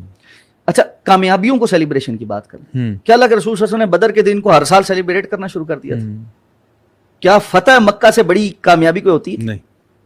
جہاں اللہ ایسی کامیابی عطا فرمائے کہ تاریخ میں اس کی مثال نہیں ملتی، بغیر لڑائی کے ایسا روب اور ایسا شہر جہاں سے نکالا جا رہا ہے اور جہاں نماز نہیں پڑھنے دی جا رہی تھی، اللہ کے رسول صلی اللہ علیہ وسلم بیت اللہ میں داخل ہو کر لاٹھی سے بتوں کو گرا رہے ہیں اور جاء الحق وزهق الباطل ان الباطل كان زهوقا کی آیات تلاوت فرما رہے ہیں. اس سے بڑی کوئی فتح ہوتی؟ لیکن کیا اگلے سال اللہ کے رسول نے اس کو سیلیبریٹ کیا؟ جی جھنڈیاں لگوائیں، سارا کچھ کیا، جی آؤ مل کر سیلیبریٹ کریں. ہمارا مسئلہ ایک بن گیا ہے، ہم ہر واقعے کو سیلیبریٹ کرنے والی امت بن گئے. ہم نے سیلیبریشن کو حقیقت سمجھ لی ہے، دین کو منا رہے ہیں، اپنا نہیں رہے. اللہ بڑی امپورٹنٹ بات، سبحان اللہ. ہم شہادتیں منا رہے ہیں. اور میں یہ ایک اور سرات کرنا چاہتا ہوں، اہل السنہ نے بھی یہ کام نہ دوسروں کی دیکھا دیکھی رد عمل میں شروع کر دی. 10 محرم کو حضرت حسین کی شہادت وہ مناتے تھے، ادھر 1 محرم کو حضرت عمر کی شہادت منائی جا رہی ہے. بالکل. کب اللہ کے رسول صلی اللہ علیہ وسلم نے ایسا کچھ کیا؟ یہ بھی بدعت، یہ بھی خرافات کہ رد عمل کا شکار ہو کر آپ ایک ایسے کام شروع کر دیں جو دین کا حصہ ہی نہیں. تو میری ایک بڑی دست بستہ گزارش ہے اور میں ہمیشہ یہ بات ریپیٹ کرتا ہوں، اور خاص طور پہ آج بڑے ینگسٹرز بیٹھے ہوئے ہیں، میری آپ سے یہ بڑی گزارش ہے، درد مندانہ گزارش، جو جہاں تک یہ آواز پہنچ رہی ہے نا، اس بات کو سن کر میری گزارش یہ ہوگی کہ سب لوگ آگے دوسروں تک پہنچانا شروع کریں. دین اپنانے کی چیز ہے، دین منانے کی چیز نہیں ہے. بالکل. مسلمان اسلام کو اپناتا ہے، مسلمان اسلام کو مناتا نہیں ہے. ہم منا رہے ہیں، کسی نے محرم کو جو ہے نا اسپیشلائز اپنے لیے کچھ دن منانے کے طور پہ اپنا لیا ہے، کسی نے ربیع الاول کو کے کچھ دن منانے کے لیے رکھ لیے، اور جو باقی بچے نا انہوں نے رمضان کے کچھ دن منا لیے. بالکل ایسا ہی ہوتا ہے، رمضان کا آخری عشرے میں کچھ 27 منا کے ہم چھٹی کر لیتے ہیں. بالکل. نمازیں بھی ہم بس رمضان میں پڑھیں گے، روزے بھی ہم رمضان میں رکھیں گے، برے کاموں سے بھی ہم رمضان میں رکیں گے، اور 27ویں کے بعد آپ نے جیسا کہا کہ جی مسجدیں بے روز، اور چاند رات کو تو ہم آزاد ہو جاتے ہیں. بالکل. قید ہم تھے، جیسے ہم تھے، شیطان نہیں تھا، ہم قید تھے. تو یہ جو کام ہے نا، اس سے ہمیں باہر نکلنا پڑے. سبحان اللہ، بڑی امپورٹنٹ. ہمیں دین کی اساس اور بنیاد جو اللہ کے رسول صلی اللہ علیہ وسلم سکھائی تھی اس پر آنا پڑے گا، اور جس کو قرآن بار بار کہتا ہے کیا، الا الذین آمنوا وعملوا الصالحات، جو ایمان لائے اور جنہوں نے عمل صالح کیا۔ پریکٹیکلی آپ کو جب تک تبدیل نہیں ہوتے، یہ کوئی طریقہ کار نہیں ہے کہ آپ 10 دن رو لیں، پیٹ لیں، ماتم کر لیں، مختلف مجلسوں میں بیٹھ کر ان کا تذکرہ کر لیں، قطع نظر اس بات کی کہ اس کی شرعی حیثیت کیا ہے۔ اب تو باقاعدہ میں پھر وہی کہہ رہا ہوں، سنجیدہ فکر سیاہ علماء بھی واضح طور پہ بتا رہے ہیں کہ بھائی اس پیٹنے کی کوئی جو ہے نا کوئی حیثیت نہیں، شرعی حیثیت کوئی نہیں، ٹھیک ہے۔ اور مستند شیعہ کتابوں کے اندر واضح طور پر لکھا ہوا ہے کہ جس نے اپنے گال پیٹے اور اپنے جو ہے نا یہ رانوں پر ایسے غم میں ہاتھ مارا، اس نے اللہ کے رسول صلی اللہ علیہ وسلم کی نافرمانی کی۔ اور رسول اللہ صلی اللہ علیہ وسلم کی واضح احادیث تو بالکل واضح ہیں، من لطم الخدود وشق الجیوب، جس نے اپنے گال پیٹے اور گریبان کو چاک کیا، فلیس منا، اس کا ہم سے کوئی تعلق نہیں۔ غم منانے کا بھی اسلام نے ایک طریقہ کار دیا ہے، ایسا ہرگز نہیں ہے کہ اسلام ایسا کوئی دین ہے جو صرف عبادات کا مجموعہ ہے۔ خوشی اور غم منانے کے طریقے اسلام نے دیے، غم منانے کے طریقے بھی اسلام نے دیے۔ رسول اللہ صلی اللہ علیہ وسلم نے کیا کہا تھا، آپ کے بیٹے آپ کی گود میں سانس اکھڑ رہا ہے، نکل رہے ہیں، آپ کی آنکھوں سے آنسو جاری ہو رہے ہیں، صحابہ کرام پوچھتے ہیں اللہ کے رسول آپ بھی رو رہے ہیں؟ آپ نے کیا فرمایا، العین تدمع والقلب یحزن، آنکھ روتی بھی ہے، دل غمگین بھی ہوتا ہے، لیکن زبان سے ہم صرف وہ کہتے ہیں جس سے ہمارا رب راضی ہوتا ہے، انا للہ و انا الیہ راجعون، ہم بھی اللہ کے لیے ہیں اور اسی کی طرف پلٹ کر جانا ہے۔ اگر اللہ نے آج ایک نعمت لے لی ہے تو ہم نے بھی تو جانا ہی، اصل یہ ہے۔ اگر کہیں پر بھی، اور پھر ایک سوال میرا، پھر اسلام نے فلسفہ شہادت جو پیش کیا ہے، حق کے لیے، اللہ کی رضا کے لیے، دین کے غلبے کے لیے جان قربان کر دیں، صحابہ کرام نے تھوڑی قربانیاں پیش کی۔ آپ ان قربانیوں کو دیکھ کر اگر دن سیلیبریٹ کرنے لگیں گے تو پھر کچھ نہیں کر سکتے، سال پورا چھٹی کریں، سال پورا چھٹی کریں، دن اور رات بیٹھ کر نوحہ منائیں، اور یہ کہیں گے جی بس اب فلانے کا غم ہے، اب فلاں کا غم ہے، فلاں کا غم ہے، فلاں کا غم۔ یہ اسلام نہیں ہے، اسلام پریکٹیکل ہے، اور وہ یہ کہتا ہے کہ ان ساری چیزوں کو سمجھ کر ان کی دکھ اور تکلیف کو مانتے جانتے اس احساس کے ساتھ باوجود آگے بڑھو۔ اور اصل میں ان لوگوں کو، ان شخصیات کو اپنا رول ماڈل بنانا ہر اعتبار سے، یعنی ہر انسان کی میں ان کی طرح بننا چاہتا ہوں، کیونکہ جس طرح بھی آپ نے ذکر کیا کہ ہم لوگ اسلام منا رہے ہیں، اسی طرح آپ دیکھیں کہ ویسٹ میں بھی وہ بہت سی چیزیں منا رہے ہیں، وہ فادرز ڈے مناتے ہیں لیکن ابا جان کو شاید وہ گھاس نہ ڈالتے ہیں سارا سال، مدرس ڈے بھی مناتے ہیں لیکن اما جان کو سارا سال گھاس نہیں ڈالتے۔ مطلب ان کا بھی ایک رویہ بن چکا ہے کہ ہم لوگ بس سال میں ایک آدھ دن ہمیں دے دو، اس میں ہم کچھ نہ کچھ مطلب معاملہ کر لیں گے، لیکن پوری طریقے سے اپنے لائف سٹائل کو چینج کرنا، اپنے آپ کو جس طرح ہمارے اعتبار سے جب ہم بات کرتے ہیں تو ہم کہتے ہیں کہ پورا کا پورا اسلام میں اتر جانا، ادخلوا فی السلم کافہ، تو اس چیز کی طرف صاحب یہاں پہ میں ذرا اپنی ہماری جو نوجوان آڈینس ہے ان کی طرف بھی میں آتا ہوں اور ان سے ذرا پوچھتے ہیں اگر ان کے ذہن میں کوئی سوالات ہوں، کیونکہ میں نے سوچا تھا آج تھوڑا سا انٹریکٹیو رکھیں گے، تو جی آپ میں سے کوئی سوال کرنا چاہیں انشاءاللہ۔ میرا ایک سوال ہے کہ جو لوگ اس طرح صحابہ کو برا بھلا کہتے ہیں، اس سے ہمارے دین پہ کیا اثر پڑتا ہے؟ اگر ہم لوگ صحابہ کو دین سے علیحدہ کر دیں تو اس میں ہمارا دین کیسے انفلوئنس ہوتا ہے؟ شیخ صاحب سوال آپ کو سمجھ میں؟ بڑا اہم سوال ہے جی۔ دیکھیں صحابہ کرام رضوان اللہ تعالیٰ علیہم اجمعین، جیسے میں نے پہلے بیان کیا تھا نا کہ اس دین کو سب سے پہلے سمجھنے والے اور آپ صلی اللہ علیہ وسلم کے ڈائریکٹلی تربیت یافتہ لوگ تھے۔ اگر آپ کے ڈائریکٹلی تربیت یافتہ لوگ مشکوک ہو جائیں، بعد میں کچھ باقی بچتا ہے؟ کچھ بھی نہیں بچتا، کچھ بھی نہیں بچتا۔ تو آپ کا دین سارے کا سارا مشکوک ہو جائے گا اگر آپ صحابہ کرام کو مشکوک سمجھیں، آپ ان کے اعمال کو، ان کے فہم کو، ان کی سمجھ کو مشکوک سمجھیں گے نا، تو پھر سارے کا سارا دین جو ہے وہ مشکوک ہے۔ قرآن کا ٹرانسمٹ ہونا بھی مشکوک ہو جائے گا اور حدیث کا ٹرانسمٹ ہونا۔ اچھا بعض لوگ نا یہ بڑی ایک عجیب سی بات ہے، بعض لوگ یہ کہتے ہیں جی ہم قرآن کو تو مانتے ہیں، حدیث کو نہیں مانتے، ٹھیک ہے۔ اچھا وہ پوچھے جی کیوں؟ وہ کہتے ہیں جی قرآن تو اللہ کی طرف سے ہے اور حدیث جو ہے وہ لوگوں کی جمع کی ہوئی چیز ہے اور وہ بہت بعد میں جمع کی تھی، تو اس لیے اس کو ہم نہیں مانتے۔ تو ان سے میرا سوال یہ ہوتا ہے کہ بھائی قرآن مجید پھر کس نے جمع کیا تھا؟ آسمان سے کتاب کے فارم میں تو نہیں آتا نا، آسمان سے یا تو کسی صحیفے کی شکل میں آ گیا، اور جس صحیفے کے ساتھ آج بھی فرشتے کھڑے ہیں اور وہ اس کو کسی کو ہاتھ نہیں لگانے دیتے، تو پھر تو بات آپ کی مان لی۔ بھئی وہ انہی صحابہ کرام نے اللہ کے رسول صلی اللہ علیہ وسلم کی زبان سے سنا تھا، اپنے پاس محفوظ کیا تھا، سینوں میں محفوظ کیا تھا، اور پھر حضرت ابوبکر صدیق رضی اللہ تعالیٰ عنہ کے دور میں جب کبار صحابہ کرام ایک مارکے میں شہید ہوئے، حضرت عمر رضی اللہ تعالیٰ نے حضرت ابوبکر کو یہ رائے دی کہ ہمیں قرآن مجید کو ایک مصحف کی شکل میں جمع کرنا چاہیے.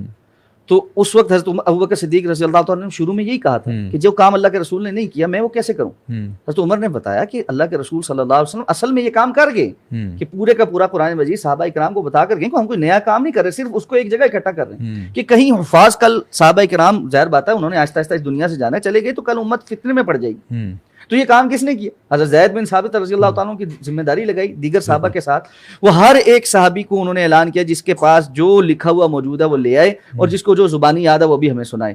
ساروں سے سن کر ہر آیت جو زبانی بھی سنتے تھے, لکھی بھی جہاں تک جب تک موجود نہ دیکھ لیتے اس وقت تک اس کو اس مصحف میں نہیں جمع کرتے. یہ کام بھی تو صحابہ نے کیا ہے. بالکل بالکل. قرآن مجید بھی ہم تک صحابہ سے ہی پہنچا ہے, بے شک, بالکل اسی طرح جس طرح حدیث ہم تک صحابہ کرام سے پہنچی. اس لیے یہ جو فرق ہے نا صحابہ کرام کو مشکوک بنانا, یہ اصل میں دین کو مشکوک بنانے کی کوشش ہے.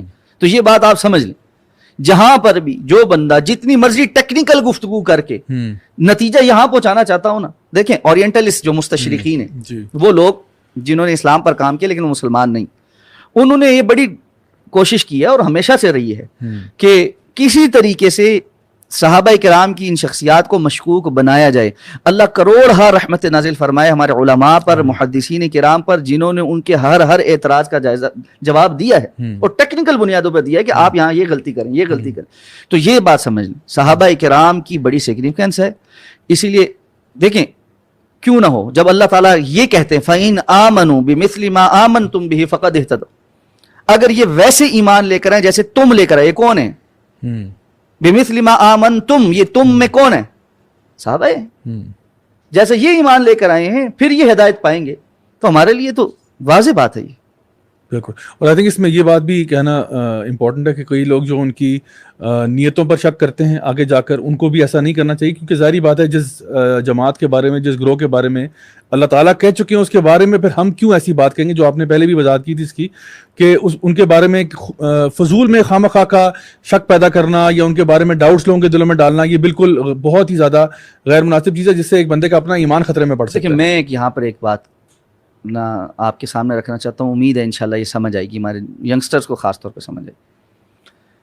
موجودہ دور میں نا بعض سپیکرز بیٹھ کے ویڈیوز بڑی وائرل ہیں جی, لوگ بڑی سنتے ہیں, کیا ہے جی, مختلف روایات بیان کر کے ان کا انالیسس کر کے یہ بات ثابت کرنے کی کوشش کرتے ہیں کہ جی صحابہ کرام کی نیتوں یا فلاں صحابی کی نیت, میں صراحت کر دوں, یعنی حضرت امیر معاویہ رضی اللہ تعالیٰ کے بارے میں جو ان کے یہ اقدامات نعوذ باللہ شاید حکومت حاصل کرنے کے لیے تھے, یا وہ سارے حضرت علی کی مخالفت صرف اس لیے کرتے تھے کہ ان کو حکومت نہیں مل رہی تھی. ٹھیک ہے, اچھا یہی صاحب نا جب بیٹھ کے یہ ویڈیوز بناتے ہیں, سارا کچھ کرتے ہیں, لوگوں پر یہ پورٹرے کرنے کی کوشش کرتے ہیں کہ نہ میں فلانا نہ میں فلانا, میں بالکل کیا ہوں, ایک عام مسلمان ہوں اور میری نیت خالص. صحیح. آپ اپنی نیت کے متعلق اتنا یقین کے ساتھ دوسروں کو بتاتے ہیں کہ جی میری نیت بڑی خالص ہے ہر کام کرتے ہوئے, خواہ اس کا نتیجہ کچھ بھی نکل آئے, بالکل فساد نکل آئے, امت کے اندر تشکیک نکل آئے, صحابہ کے متعلق ان کی رائے خراب ہو جائے, سب کچھ ہو جائے, لیکن آپ کی اپنی نیت کے لیے آپ بڑے پکے ہیں. آپ کبار صحابہ کرام کی نیتوں پر شک ڈال رہے ہیں لوگوں میں, یعنی ان کے بعض اقدامات اور فیصلوں کو بیان کر کے فیصلہ آپ یہاں لگا رہے ہیں. کتنی بڑی, اور نبی کے اتنے کلوز صحابہ جو کہ مطلب قرآن لکھنے والے ہیں, اور ایسے صحابہ جن کے بارے میں نبی کریم صلی اللہ علیہ وسلم خود بشارتیں دے چکے ہیں, اور بہت سارے ان کے بھی یعنی چیزیں جو ہے نا بیان کی جا چکی ہیں. جی اور کوئی سوال اگر آپ میں سے کرنا چاہیں. شیخ میرا ایک کوشچن ہے کہ صحیح مسلم کی ایک حدیث ہے جس میں اللہ کے نبی نے حضرت علی سے مخاطب ہو کے کہا کہ اے علی تجھ سے محبت نہیں رکھے گا مگر مومن, اور تجھ سے بغض نہیں رکھے گا مگر منافق. اسی حدیث کو مد نظر رکھتے ہوئے کچھ صحابہ کے اور بالخصوص حضرت معاویہ کے واقعات اور حدیثیں ایسی پیش کی جاتی ہیں جن سے نعوذ باللہ ایسا لگتا ہے کہ ان کا کوئی بغض تھا حضرت علی سے. تو اس کے بارے میں آپ کا کیا اوپینین؟ جی رسول اللہ صلی اللہ علیہ وسلم نے یہ جو بات بیان فرمائی تھی کہ آپ سے جو ہے نا محبت نہیں رکھے گا سوائے وہ کہ جو مومن ہو, اور آپ سے بغض نہیں رکھے گا جو منافق ہوں. ہمارا بالکل ایمان اللہ کے رسول صلی اللہ علیہ وسلم کی صحیح حدیث ہے, اور بالخصوص حضرت علی رضی اللہ تعالیٰ کی فضائل میں سے یہ حدیث ہے. اب یہ کہنا کہ حضرت امیر معاویہ رضی اللہ تعالیٰ عنہ کا یا کسی اور صحابی کا نعوذ باللہ حضرت علی رضی اللہ تعالیٰ عنہ سے بغض تھا, ہاں کیونکہ یہ کہتے ہیں کہ جی شاید وہ ناراض تھے یعنی باقی صحابہ سے، عمر جو رضی اللہ عنہ سے یا سیدنا عثمان سے یا وہ بکر صدیق سے ناراض تھے. اس کے بارے میں شیخ صاحب ذرا تھوڑی وضاحت کیجیے گا. دیکھیں میں سب سے بنیادی ایک چیز یعنی سوال کرتا ہوں. ہمارا حضرت علی رضی اللہ تعالیٰ عنہ کے بارے میں یہ ایمان اور عقیدہ ہے اور سب کا ہے کہ حضرت علی رضی اللہ تعالیٰ عنہ حق پر ڈٹنے والے تھے، صحیح، بے اور شک، حق بات کہنے والے تھے. بے شک، کوئی شک نہیں اس میں. یہ کیسے ہو سکتا ہے کہ مجھے اور آپ کو ایک چیز ناحق لگتی ہے لیکن حضرت علی رضی اللہ تعالیٰ عنہ اس ناحق کو ساری زندگی قبول کیے ہوئے؟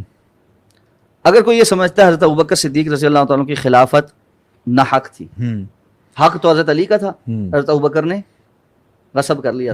اور آج کل وہ کلپ بھی چل رہا ہے ایک اور ذاکر صاحب کہہ رہے ہیں کہ جو ثقیفہ میں چھینا گیا تھا وہ یہاں واپس لیا گیا ہے اور فلاں فلاں.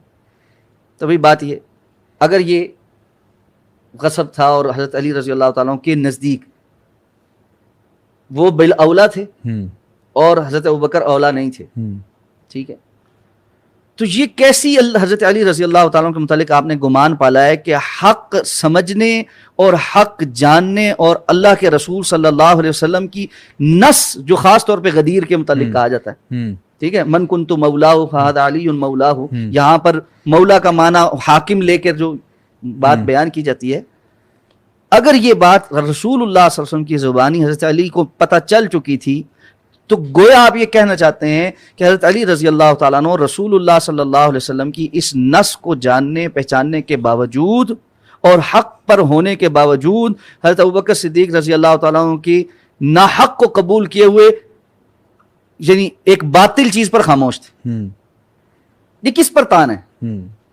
حضرت علی رضی اللہ تعالیٰ عنہ پہ تان ہے بے شک کہ حضرت علی رضی اللہ تعالیٰ عنہ اللہ کے رسول کی ان احادیث کو سمجھنے کے باوجود کسی بھی مصلحت کی وجہ سے اس چیز کا شکار تھا. ہمارا تو ایمان یہ ہے کہ اگر یہ معنی حضرت علی رضی اللہ تعالیٰ عنہ نے سمجھا ہوتا تو حضرت علی رضی اللہ تعالیٰ عنہ گردن کٹوا دیتے، رسول اللہ صلی اللہ علیہ وسلم کے فرمان کو نیچے نہ ہونے دیتے، سوال نہیں پیدا ہوتا. حضرت علی رضی اللہ تعالیٰ عنہ معاون ہیں، ان کے ساتھ اٹھ رہے ہیں، بیٹھ رہے ہیں، ان کی مجلس شورا کے رکن ہیں، حضرت ان تمام صحابہ کے ادوار میں جو جنگی مار کے ہوئے اس میں جرنیل کی حیثیت سے شریک ہو رہے ہیں، اپنی اولاد کا نام ان کے نام پر رکھ رہے ہیں. حضرت علی رضی اللہ تعالیٰ عنہ اپنی اولاد کا نام حضرت ابوبکر کے نام پر بھی حضرت عمر کے نام کا بھی رکھ رہے ہیں، ان کے ساتھ رشتہ داریاں بھی کر رہے ہیں، سارے معاملہ. حضرت ابوبکر صدیق رضی اللہ تعالیٰ عنہ کی بیوہ سے حضرت علی رضی اللہ تعالیٰ عنہ نے نکاح کیا تھا بعد.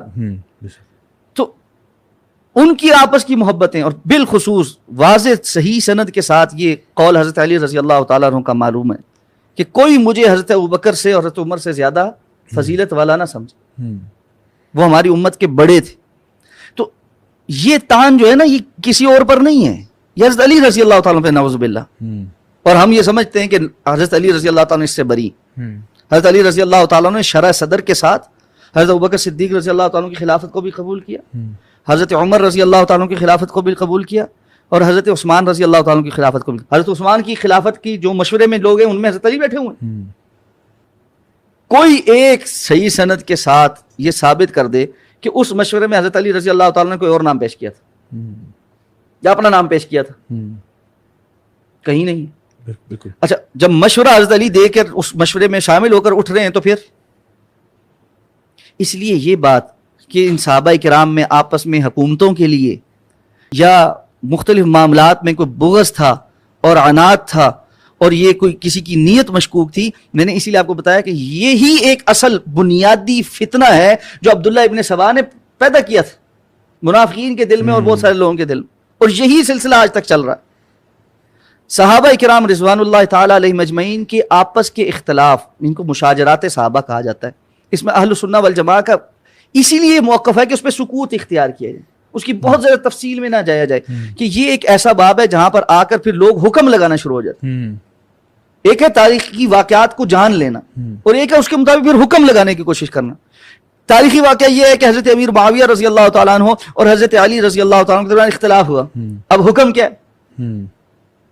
فلاں منافق ہے اور فلاں یہ ہے اور فلاں یہ. آپ اپنا دین کمپرومائز کر رہے ہیں، آپ کا دین داؤ پہ لگ رہا ہے، یہ سب سے بڑی بات ہے. اچھا ایک چیز میں ایک سوال اور بھی پوچھتا ہے نا، اگر ہم ان سارے تاریخی واقعات کو جاننے کے بعد یہ ایمان رکھیں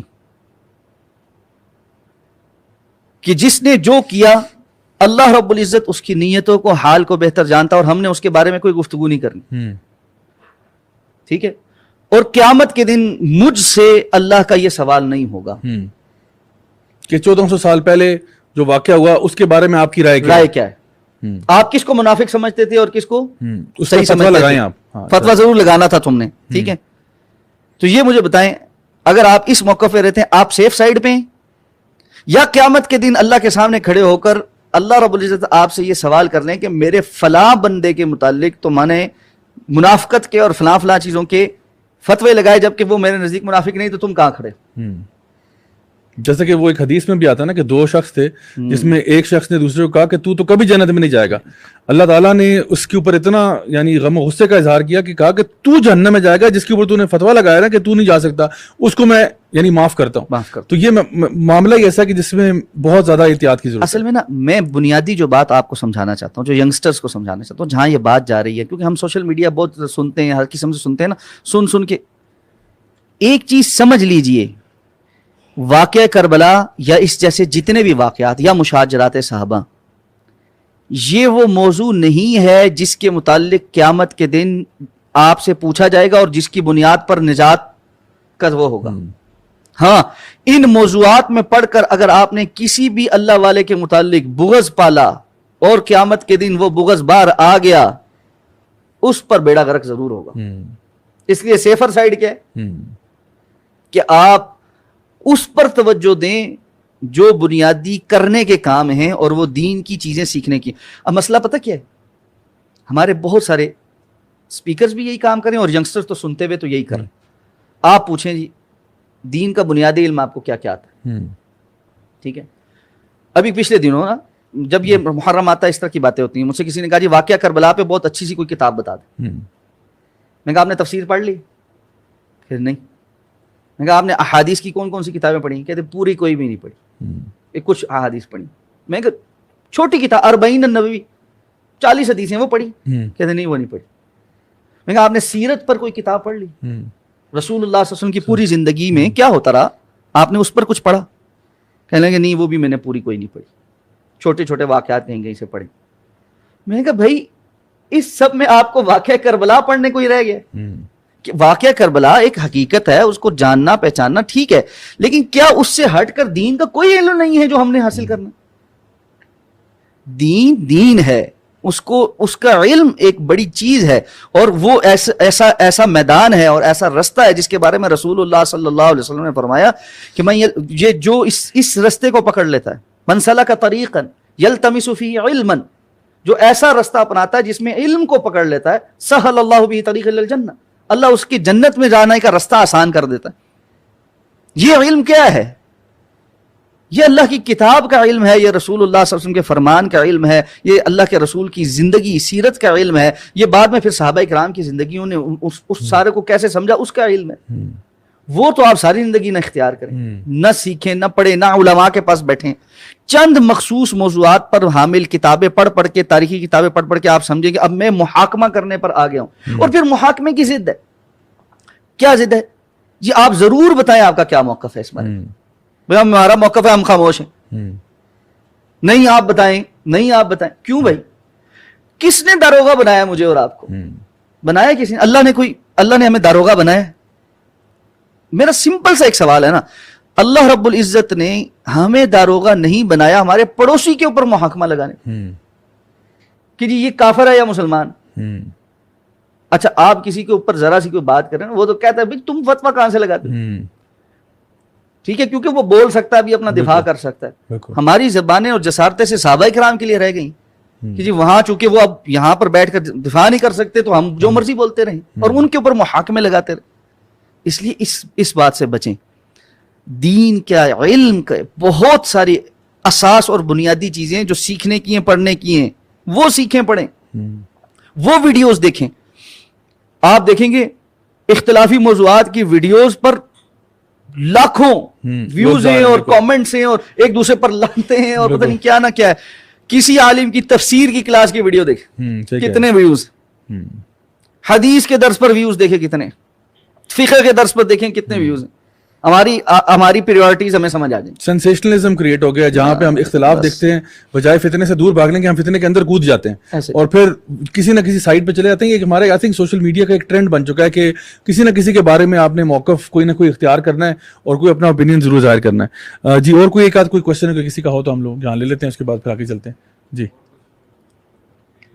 ایک اور میرا یہ سوال ہے کہ حضرت حسین رضی اللہ عنہ کہ کچھ لوگ مانتے ہیں کہ جو ان کے کمپینینز اور اصحاب ہیں ان سے کوئی غلطی نہیں ہوئی, اور حضور صلی اللہ علیہ وسلم کے اصحاب میں چند کے علاوہ سارے جو ہیں وہ اسلام سے خارج ہیں یا ان سے بہت سی غلطیاں ہوئی ہیں. تو ایسے اس ایٹیٹیوڈ کے ساتھ کیا کسی نے حضرت حسین رضی اللہ عنہ کو حضور صلی اللہ علیہ وسلم سے اوپر ترجیح نہیں دے دی؟ سوال بالکل ریلیونٹ ہے, ہم اسی پر بات کر رہے ہیں کہ بنیادی طور پہ یہ چیز سمجھنے کی ہے کہ آج کچھ تاریخی واقعات کے اوپر اپنی ساری عمارت کھڑی کر کے دین کی اساس اور بنیاد اس کو بنا لینا, اور جو اساس اور بنیاد ہے اس کو سراسر نگلیکٹ کر دینا, اس کے بارے میں کیا وہ ہے. میرا ایک سوال ہے, ٹھیک ہے, حضرت حسین رضی اللہ تعالیٰ کی یاد منائی جائے گی ابھی 10 محرم کو, 9-10 محرم پورا محرم. حضرت حسین رضی اللہ تعالیٰ عنہ نے توحید پر کیا کہا ہے کہ اللہ وحدہ لا شریک ہے, اللہ کے سوا کوئی اور نہیں جو حاجت روا, مشکل کشا, بگڑیاں بنانے والا, عطا کرنے والا, سب کچھ ہے. حضرت حسین رضی اللہ تعالیٰ کا عقیدہ تو یہ تھا, اس پر کوئی بات ہو رہی ہے. حضرت حسین رضی اللہ تعالیٰ کی رسول اللہ صلی اللہ علیہ وسلم کی سنت کے متعلق کیا ترجمہ تھا, اور جیسا کہ آتا ہے کہ حضرت حسن کی حضرت اللہ کے رسول سے مشابہت بہت تھی. ان چیزوں میں کس مجلس میں ذکر ہو رہا؟ بھئی آپ اگر کسی کو گلوریفائی بھی کر رہے ہیں, ٹھیک ہے, تو اس کا نتیجہ کیا نکال رہے ہیں؟ نتیجہ یہ نکال رہے ہیں کہ کچھ دن گزرنے کے بعد ساری دنیا کے سامنے آپ نے ایک چیز کو پورٹرے کر کے بیان کر کے چلے گئے, اور پھر آپ کے بالکل سامنے بیٹھے ہوئے آڈینس اور جو اکثر بیان کرنے والے, میں سب کا نہیں کہتا, لیکن اکثر بیان کرنے والے, مجلس پڑھنے والے ذاکرین بھی, اور ان کا طرز عمل, زندگی عام طور پر گزارنے کا جو اسٹائل ہے وہ سارے کا سارا لبرل اور سیکولر اور کسی اور جانب اشارہ کرنے والا. اگر تو آپ کے ہیرو واقعتاً یہ ہیں جس طرح آپ بیان کریں گے, جو آپ یہ سمجھتے ہیں کہ صرف یہی حق پڑتا ہے, تو پھر اس کا نتیجہ تو کوئی نکلنا چاہیے نا. میں اصل میں آپ کو اس سوال سے باہر نکال کے اس کی ایک اور ڈائمنشن کی طرف لے جانا چاہتا ہوں, جس کے ذہن میں بھی یہ ہے نا, اس بحث کو ہم ایک طرف رکھتے ہیں کہ جی فلاں افضل تھا, فلاں افضل تھا, یا یہ اوکے آپ کے نزدیک افضل تھا, اوکے ہو گیا جی. اب آپ نے ان جیسا بننے کے لیے کیا کیا؟ کچھ کیا ہے؟ ان کی سیرت کے کیا پہلو آپ ان 10 دنوں میں لوگوں کو سکھاتے ہیں؟